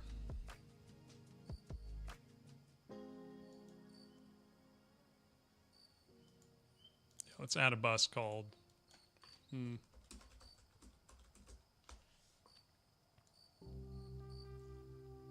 This way we can adjust all of these effects, or sound effects.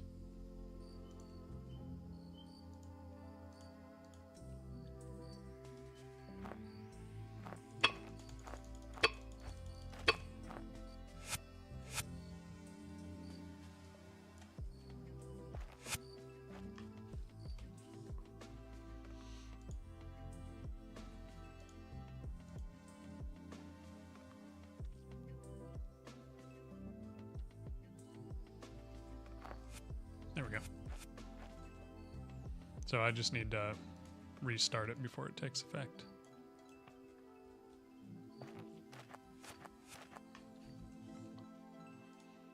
Okay, nice.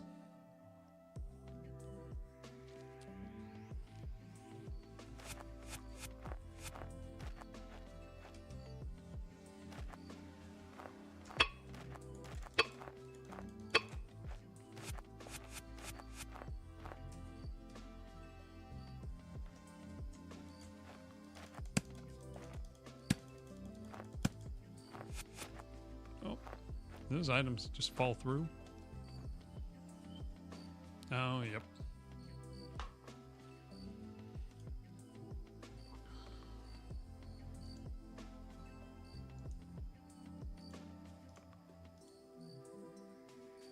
Okay, it's on 13, which means item scene needs to run into 1 and 13. Okay.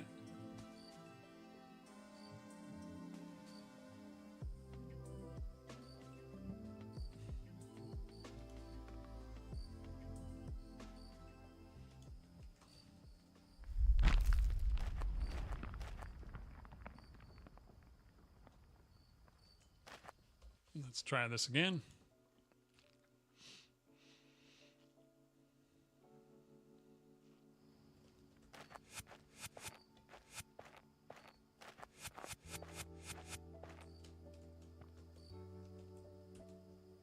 There we go. Ah, but when it gets up.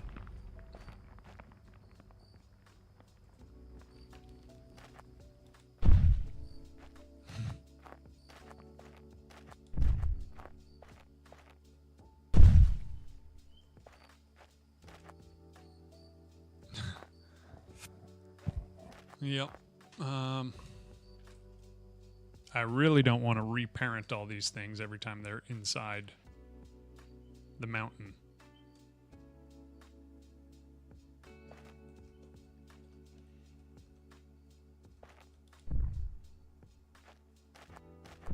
Then it just kind of floats there. It's weird.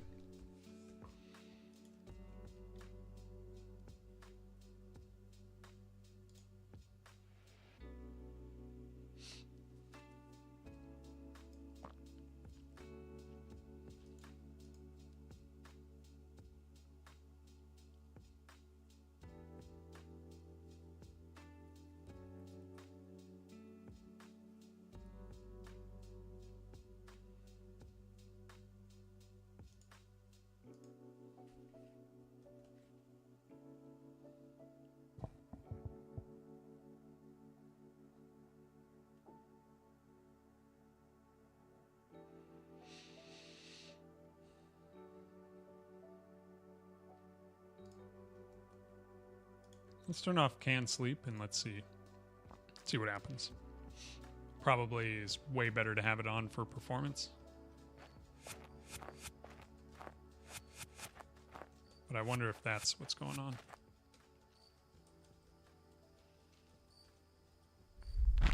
Okay, still fell through.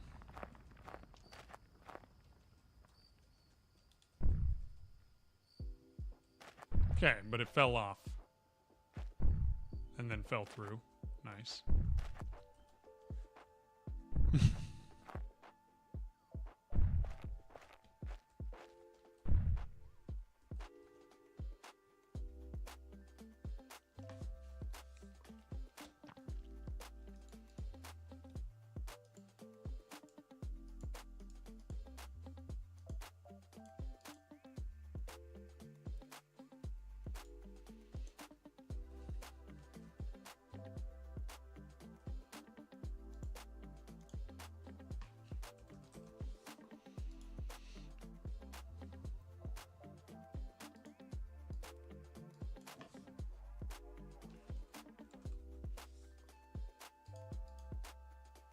Okay, I'm already using Jolt.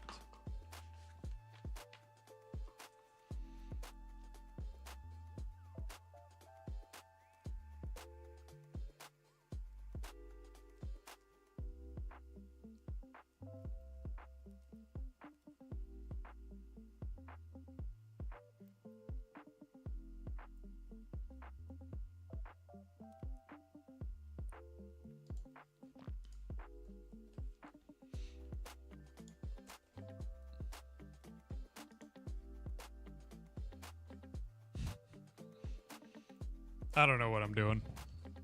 Changing settings that will probably come back to bite me because I'll have forgotten about them.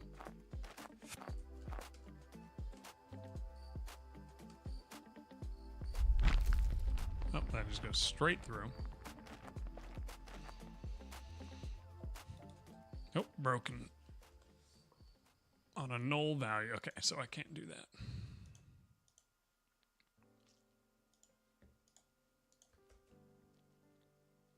I don't know, physics part 2. Yeah, physics is just, I don't really know what I'm doing there.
Yeah, I don't know what I'm going to do with these items. People are just going to have to know not to, Wait, do I still have can't sleep on? Yeah.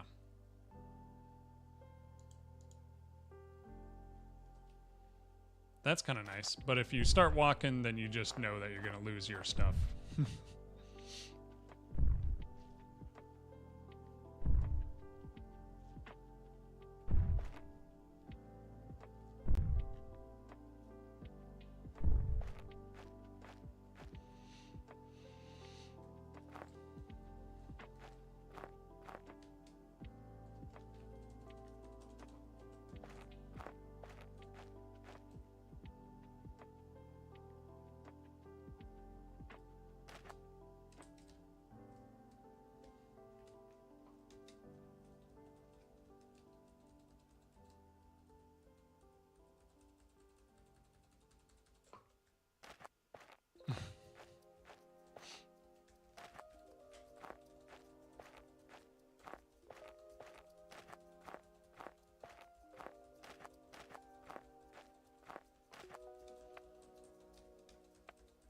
Now we're just dropping physics stuff everywhere.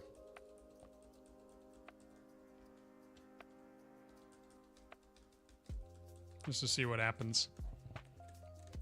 Set it to kinematic and add the velocity of the mountain to it. Yeah, then I might have to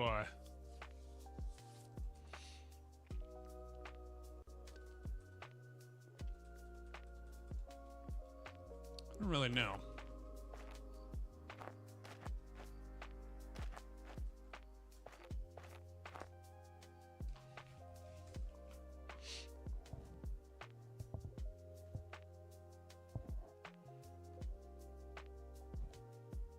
That's when freeze is available.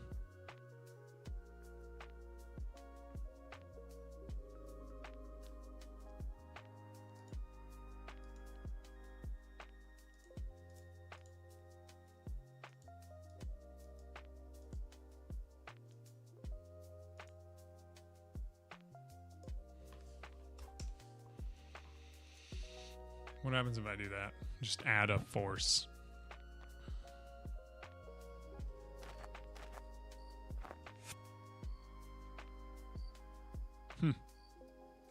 That's interesting.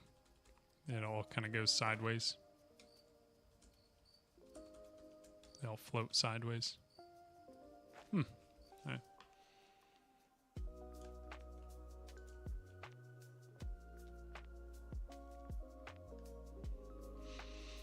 Even for AAA developers, it's easy or hard.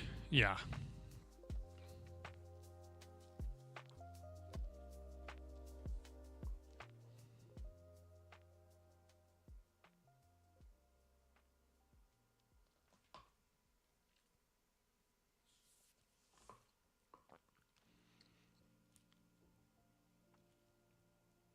I think it's kind of fine where it is. With the canned sleep, that does help.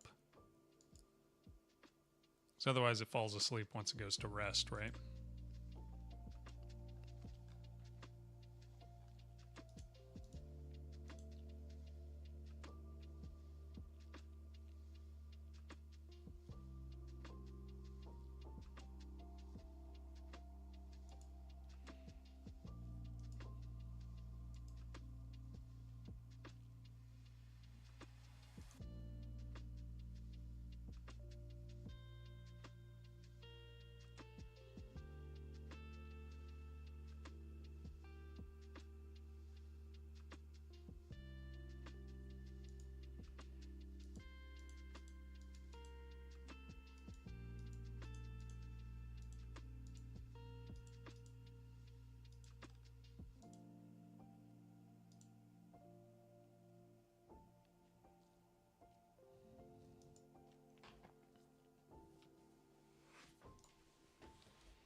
Okay. What do I work on? The thing is, I have to go really quick here anyway. But I don't know. I've just been, what, have I done anything yet? Not really sure. Have I gotten anything done? A little bit with like the stone node, some sound effects. Not really much today, but that's fine. It's been a while, kind of getting back into it. I think something that does need to happen is creatures. I should probably think about what I'm going to do next.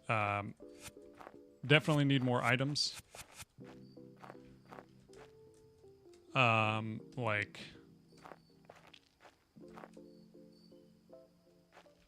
resources. So we could just kind of build out resources and crafting over the next couple streams whenever I can. I don't know if I'll be able to stream, but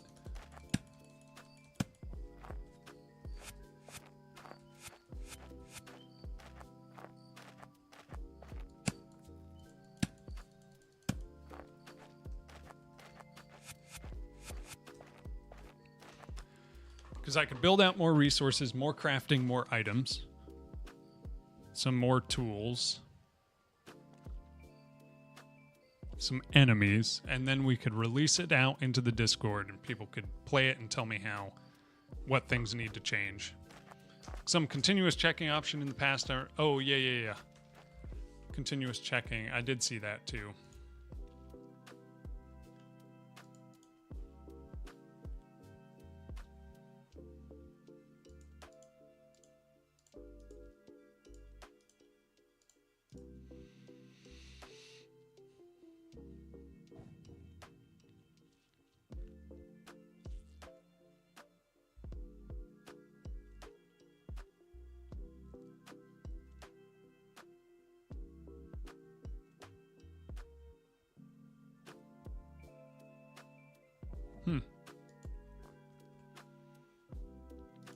Let's try that.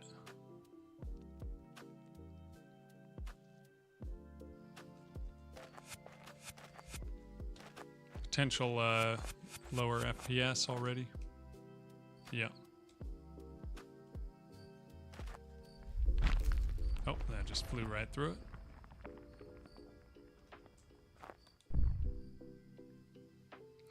It just skates off. That's the problem with kinematic bodies, is it's not given any actual physics or character bodies. I wonder if we could do, I don't know if this is great, but switch everything to physics bodies, like rigid bodies, including the player.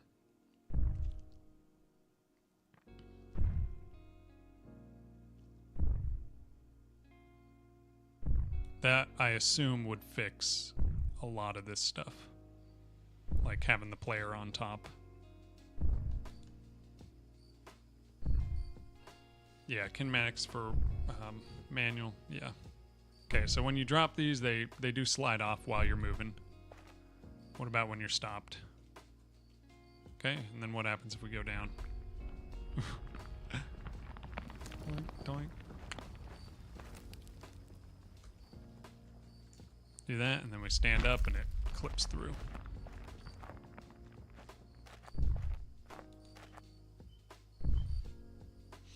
Yeah, I do wonder if eventually we could just switch to rigid bodies, and because I feel like that fixes most of the stuff of like being on top of them and jumping. And like, let me see if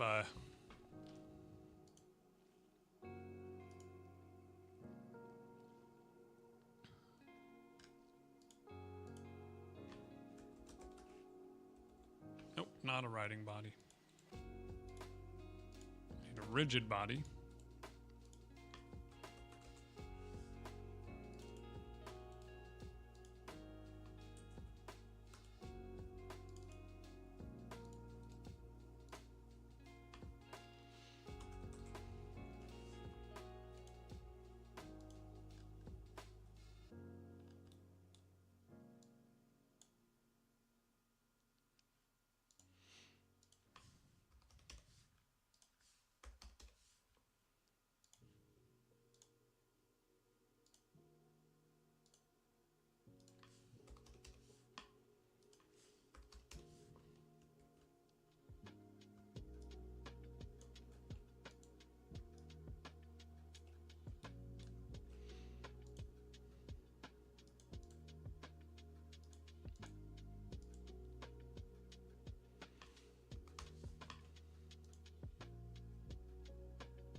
Okay, that still falls down.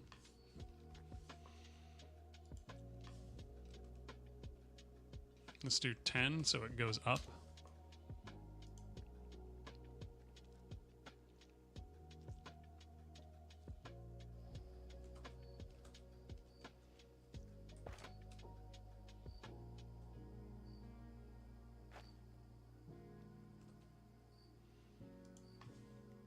Let's say like 3.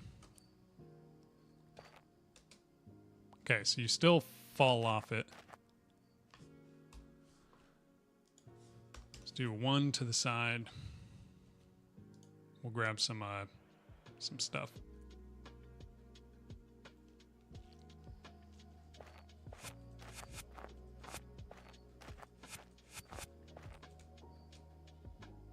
Oh. Well, now it's spinning around. That's kind of cool.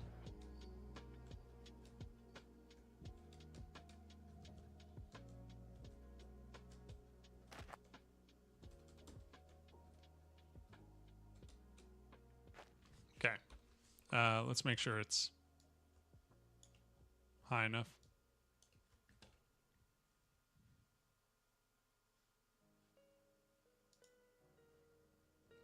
Doesn't seem like it's actually fully fixing things, because when you jump off of it, you don't. But wait, if the player was a rigid body as well.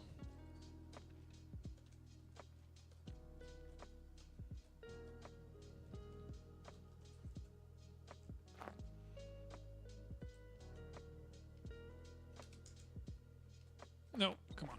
Okay.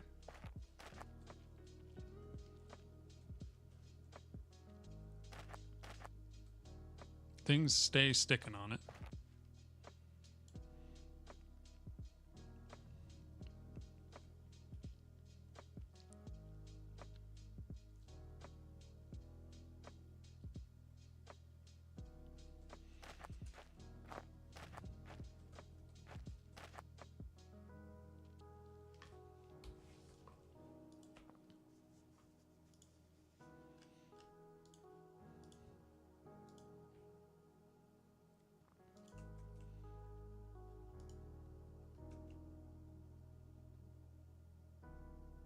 Now I really want to test what it'd be like.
Let's go and do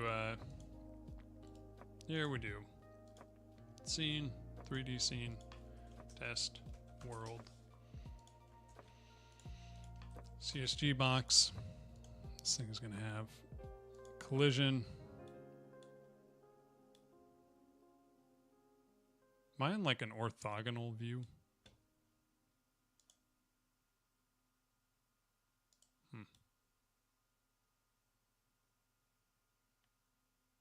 Seems kind of like it, right? I don't know what's going on, but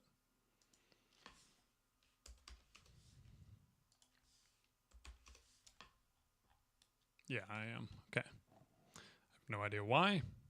Oh, right there. Perspective. Okay.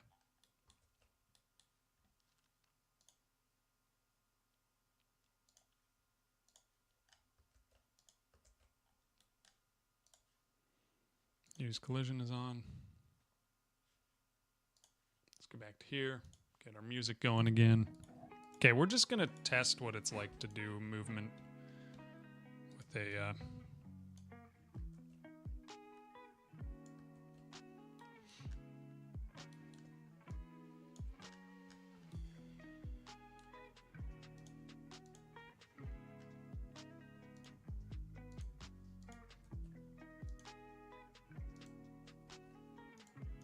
Oh, it's because they started out as different,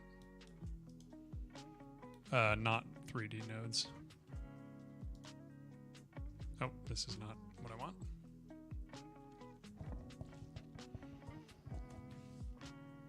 Need to go here, press F6, I think. There. Hey, look at that. Okay, so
okay, I have never done this type of thing with physics, so I've never worked with a rigid body for the player. Apply.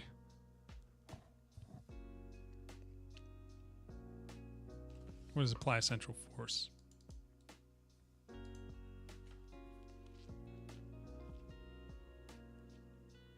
Okay.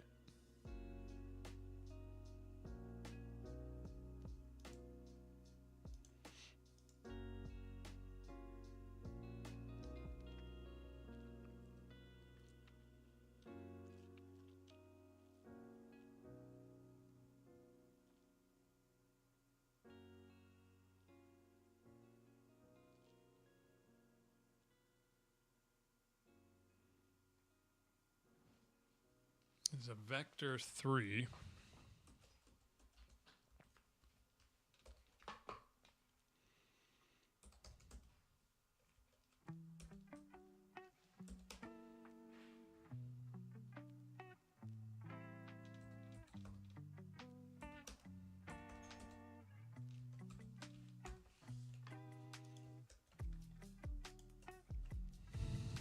No idea what this is going to do.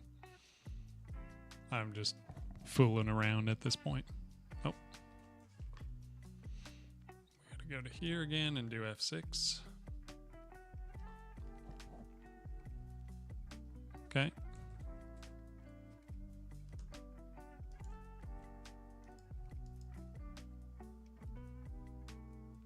Oh.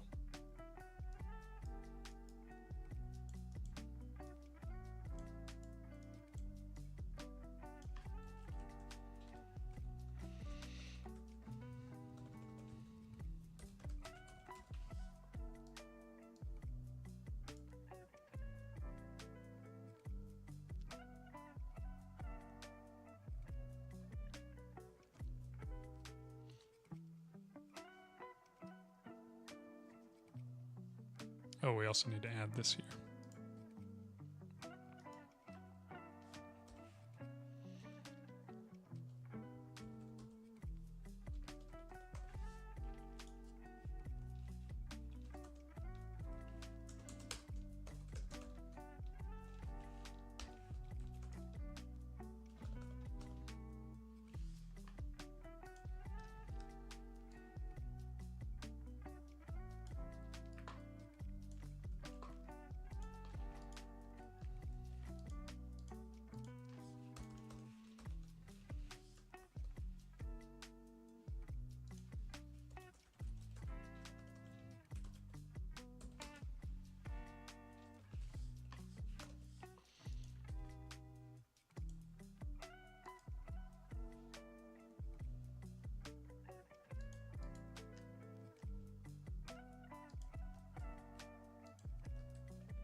This is unhand or just input. Okay, I'll go over here.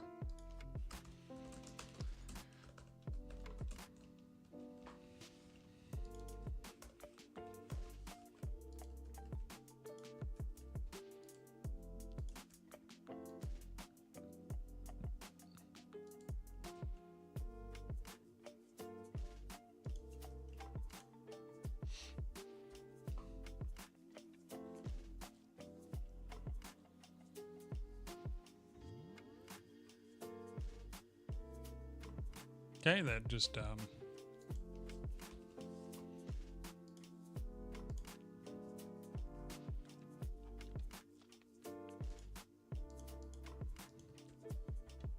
did nothing.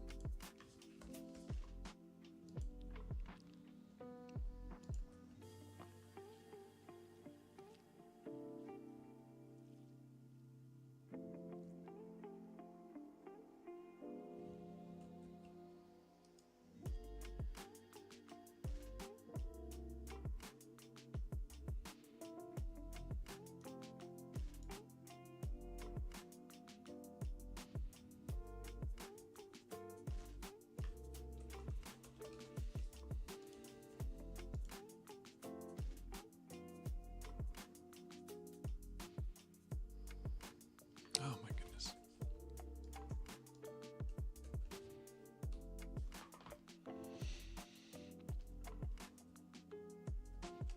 Okay, I can still jump. Oh. Now we fell over.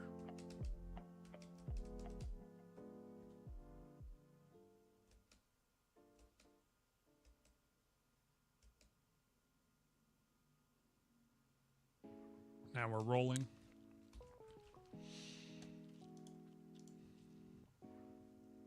Feature, not bug. Yep. Okay, we do need some way to make sure that we're constantly keeping us upright, but for now I might be able to just get away with doing like cylinder shape.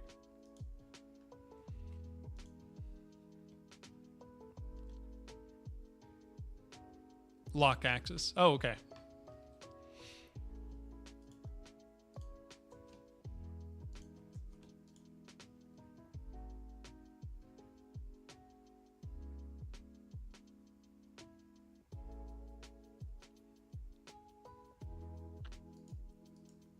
Z and X, right? Oh man, I keep doing this. Need to open up the test one. Huh. Okay, now I can look around. I don't seem to move. Wait, now I kind of am, maybe.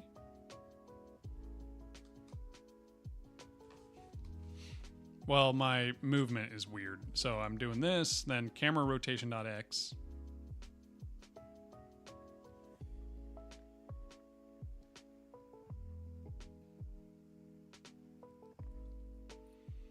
That doesn't make any sense to do the rotation like that.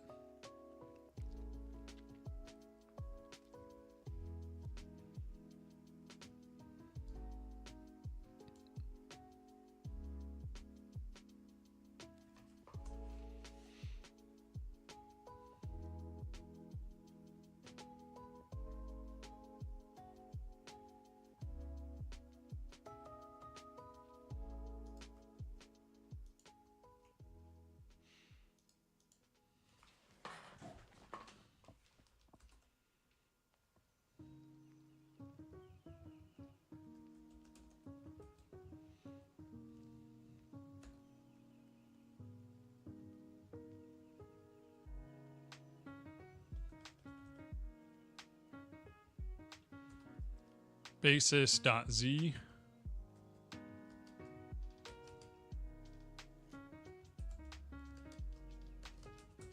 Maybe I do a like a bigger number here. So then I can't just rotation. Wait. No, I can. I think so, because I am rotating. I'm rotating the camera for the other axis, but I'm rotating the player. Whoops. But I'm rotating the player on when you look around.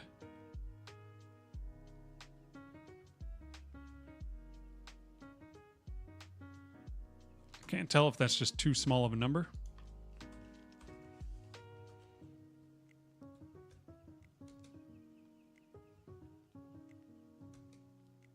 Oh, there we go.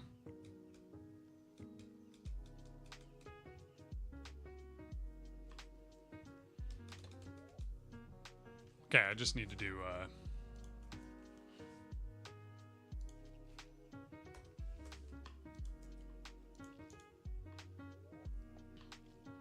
get rotated. What's up, Fanny Slam? Oh my goodness, I keep doing this. Thank you, Thoughty, though. This is nice. The only thing is it doesn't. Okay. There it's like how far forward you are looking.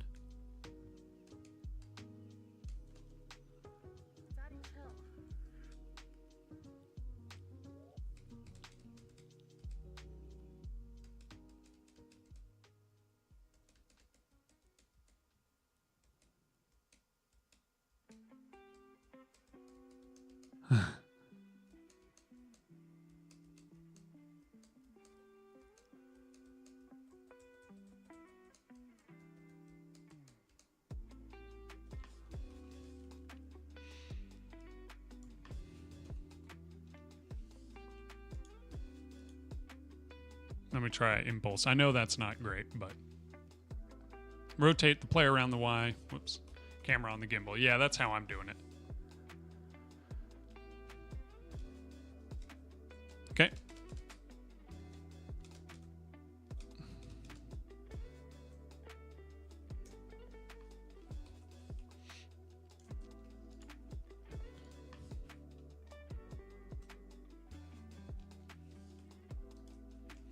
Now, does this work when I'm on the ground, though? Because it only was working when I was jumping.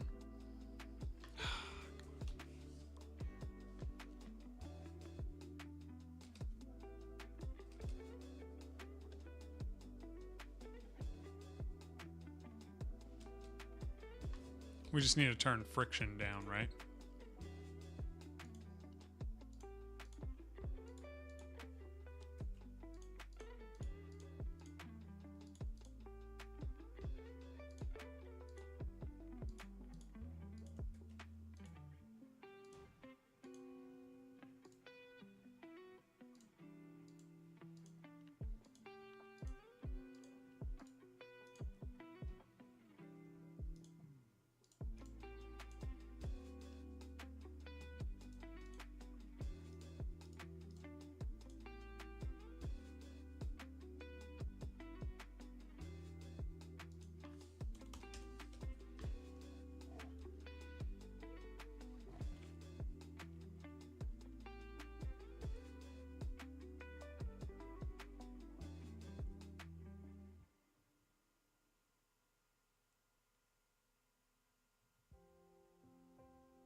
Man, this might be the way to go, though. I just need to figure out a good character controller for it.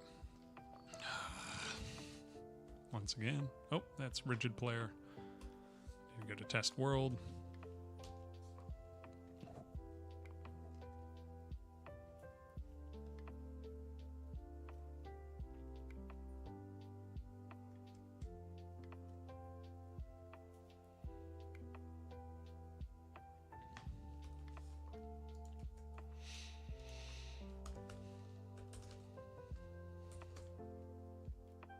How do I slow?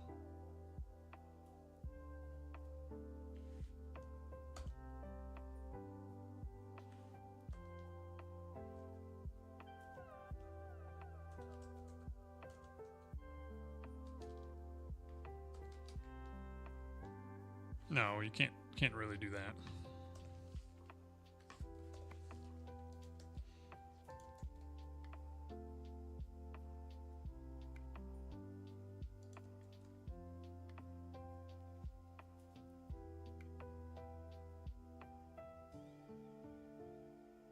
Okay, now what I want to do, go to main.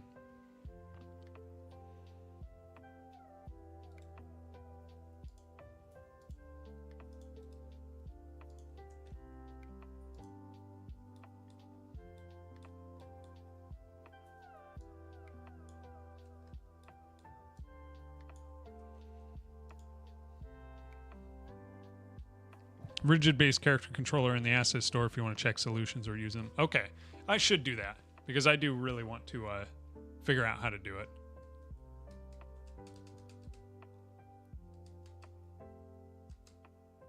Oh. Oh, I'm getting spun around.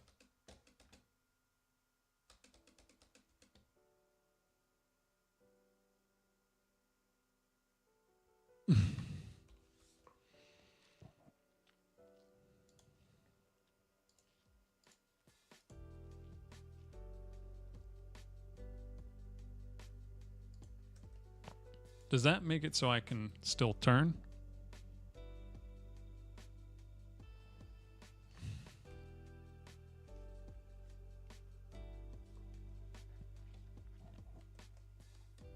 Yeah, okay, I can still turn, but it shouldn't.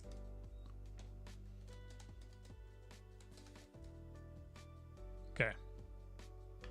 So now I just need to make sure this thing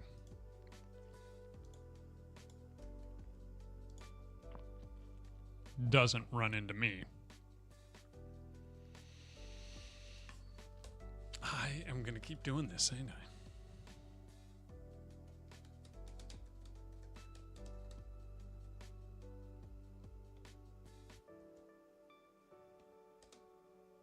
Oh my goodness, that does just... That's so much better.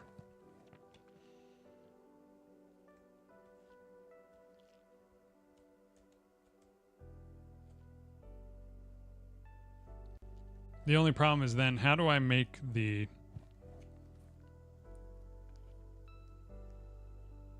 physics of the walking mountain, because this is a static, well, okay, it's a static body. It's not a rigid body.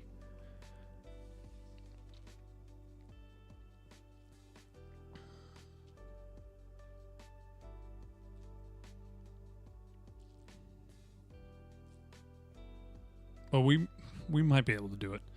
With the animations, that's the only thing I'm not so sure on.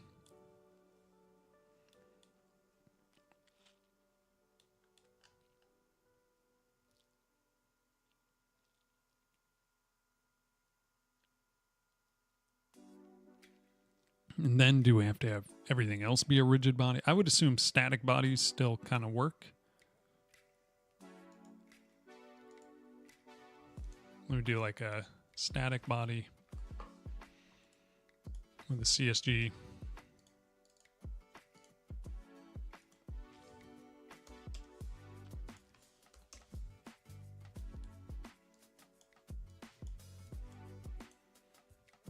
Constant angular velocity, okay.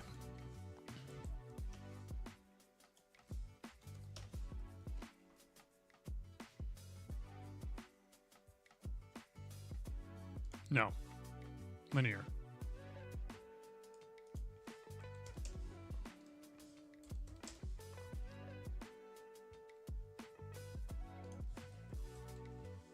This doesn't, I don't know if this is gonna work though, because it says it doesn't move the body, it just makes it seem like it's moving.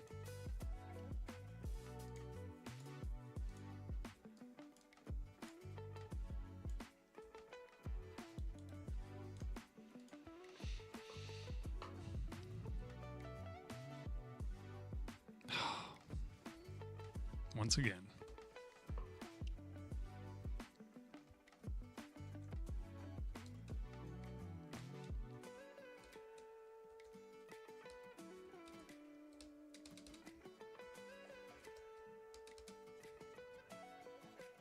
Yeah, this just moves you as if you were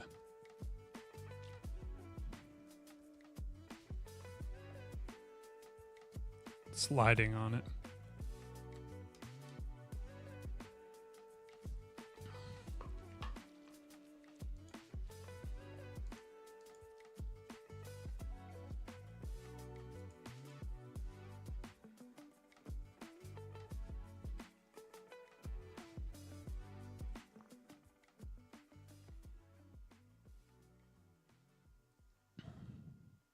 When moved manually, it doesn't affect other bodies in its path.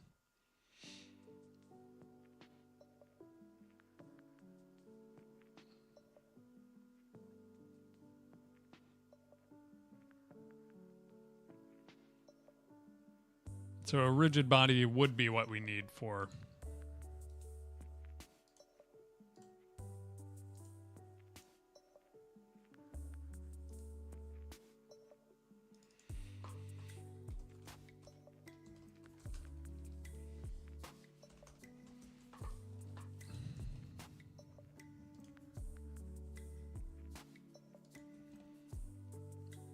Let me see what happens when I just do rigid body for it. And okay, it breaks.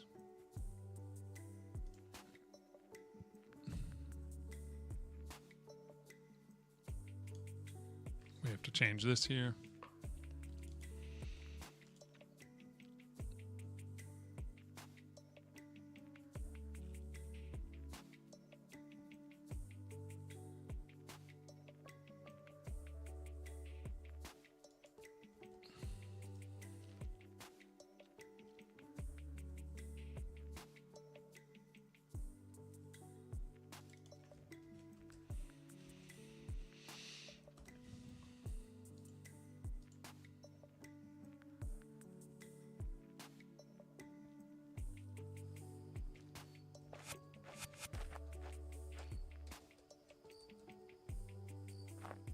Yeah.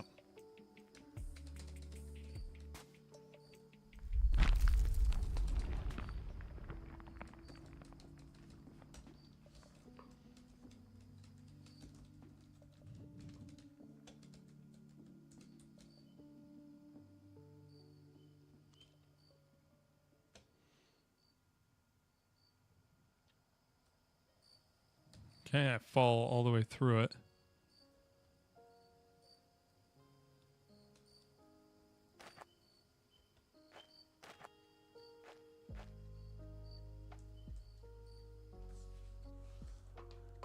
Let's see here.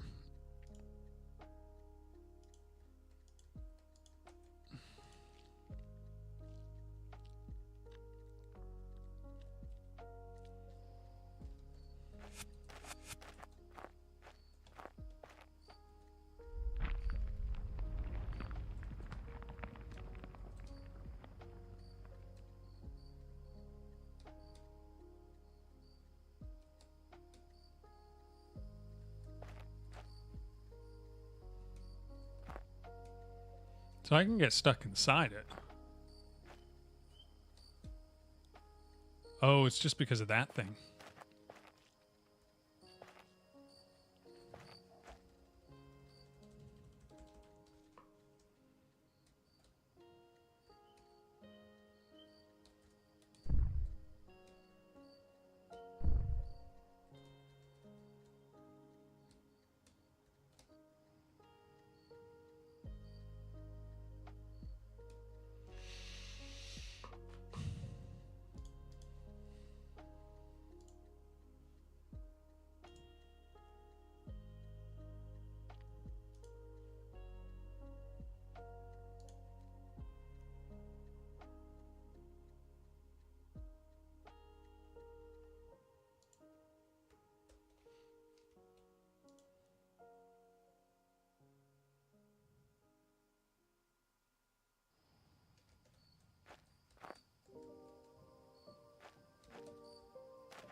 It's so strange.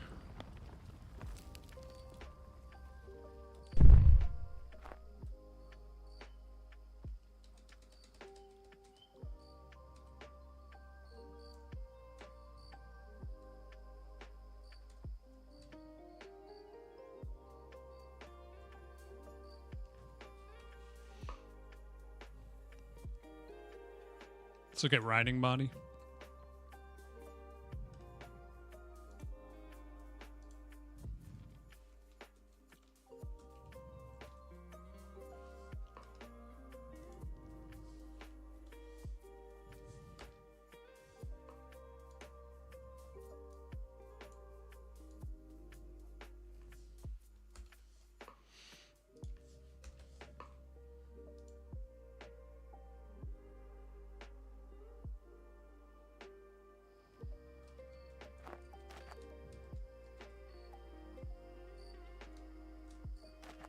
Oh, it's just so weird. I get like sucked down inside it.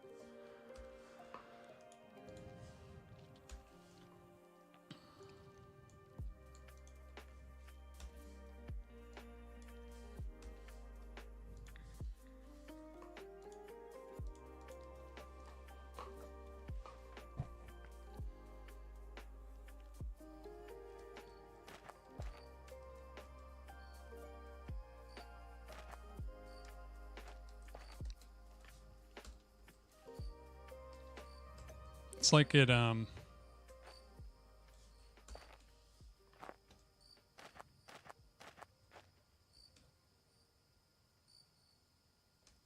trying to slide me off it.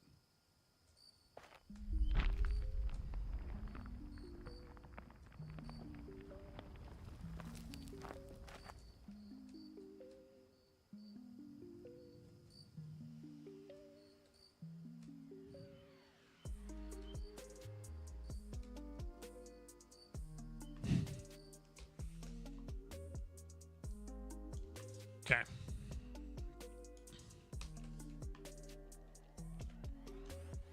I would have to make the player's movement all rigid body based first and really learn how to do that.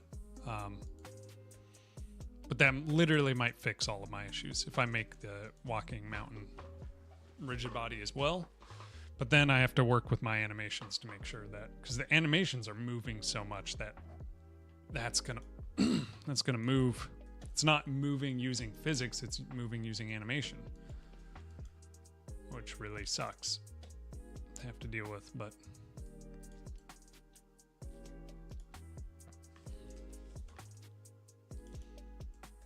and I know that it's fine right now.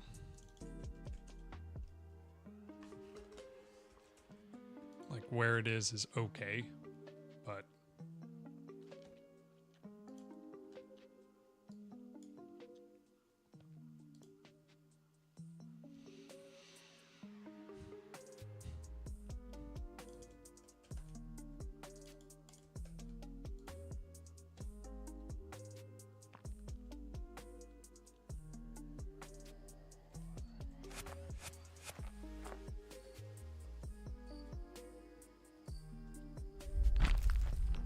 the other thing I could do is just make the animations and stuff,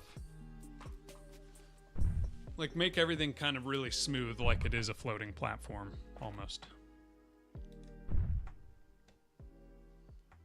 Which it already kind of is.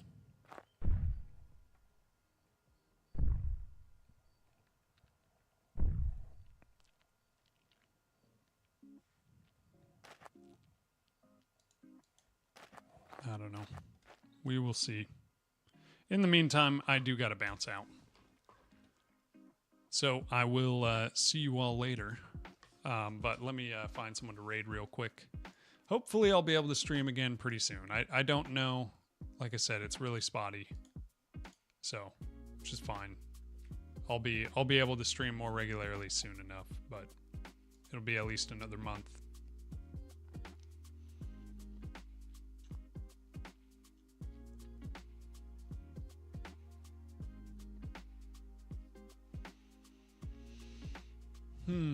Thanks, bye-bye. Hey, Thoughty, thank you for being here. You've been really, really helpful. Appreciate it, man. Okay,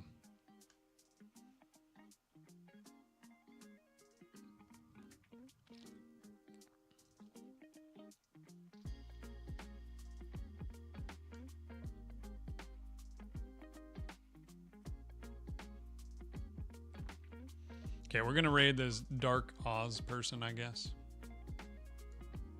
I don't see anyone else that I recognize. So we will do that.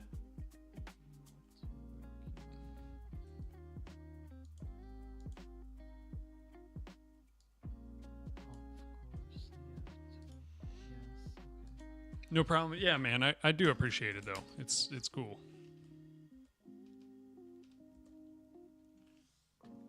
It's a lot of help, you know. But yeah, I'll get that raid ready. I'll see you all later. Peace out. Hopefully I can, yeah, like I said, come back fairly soon and keep up with the streaming. But yeah, thank you all for being here as usual. Peace out. I'll see you again next time. Bye-bye. Okay, sending them over to Oz and then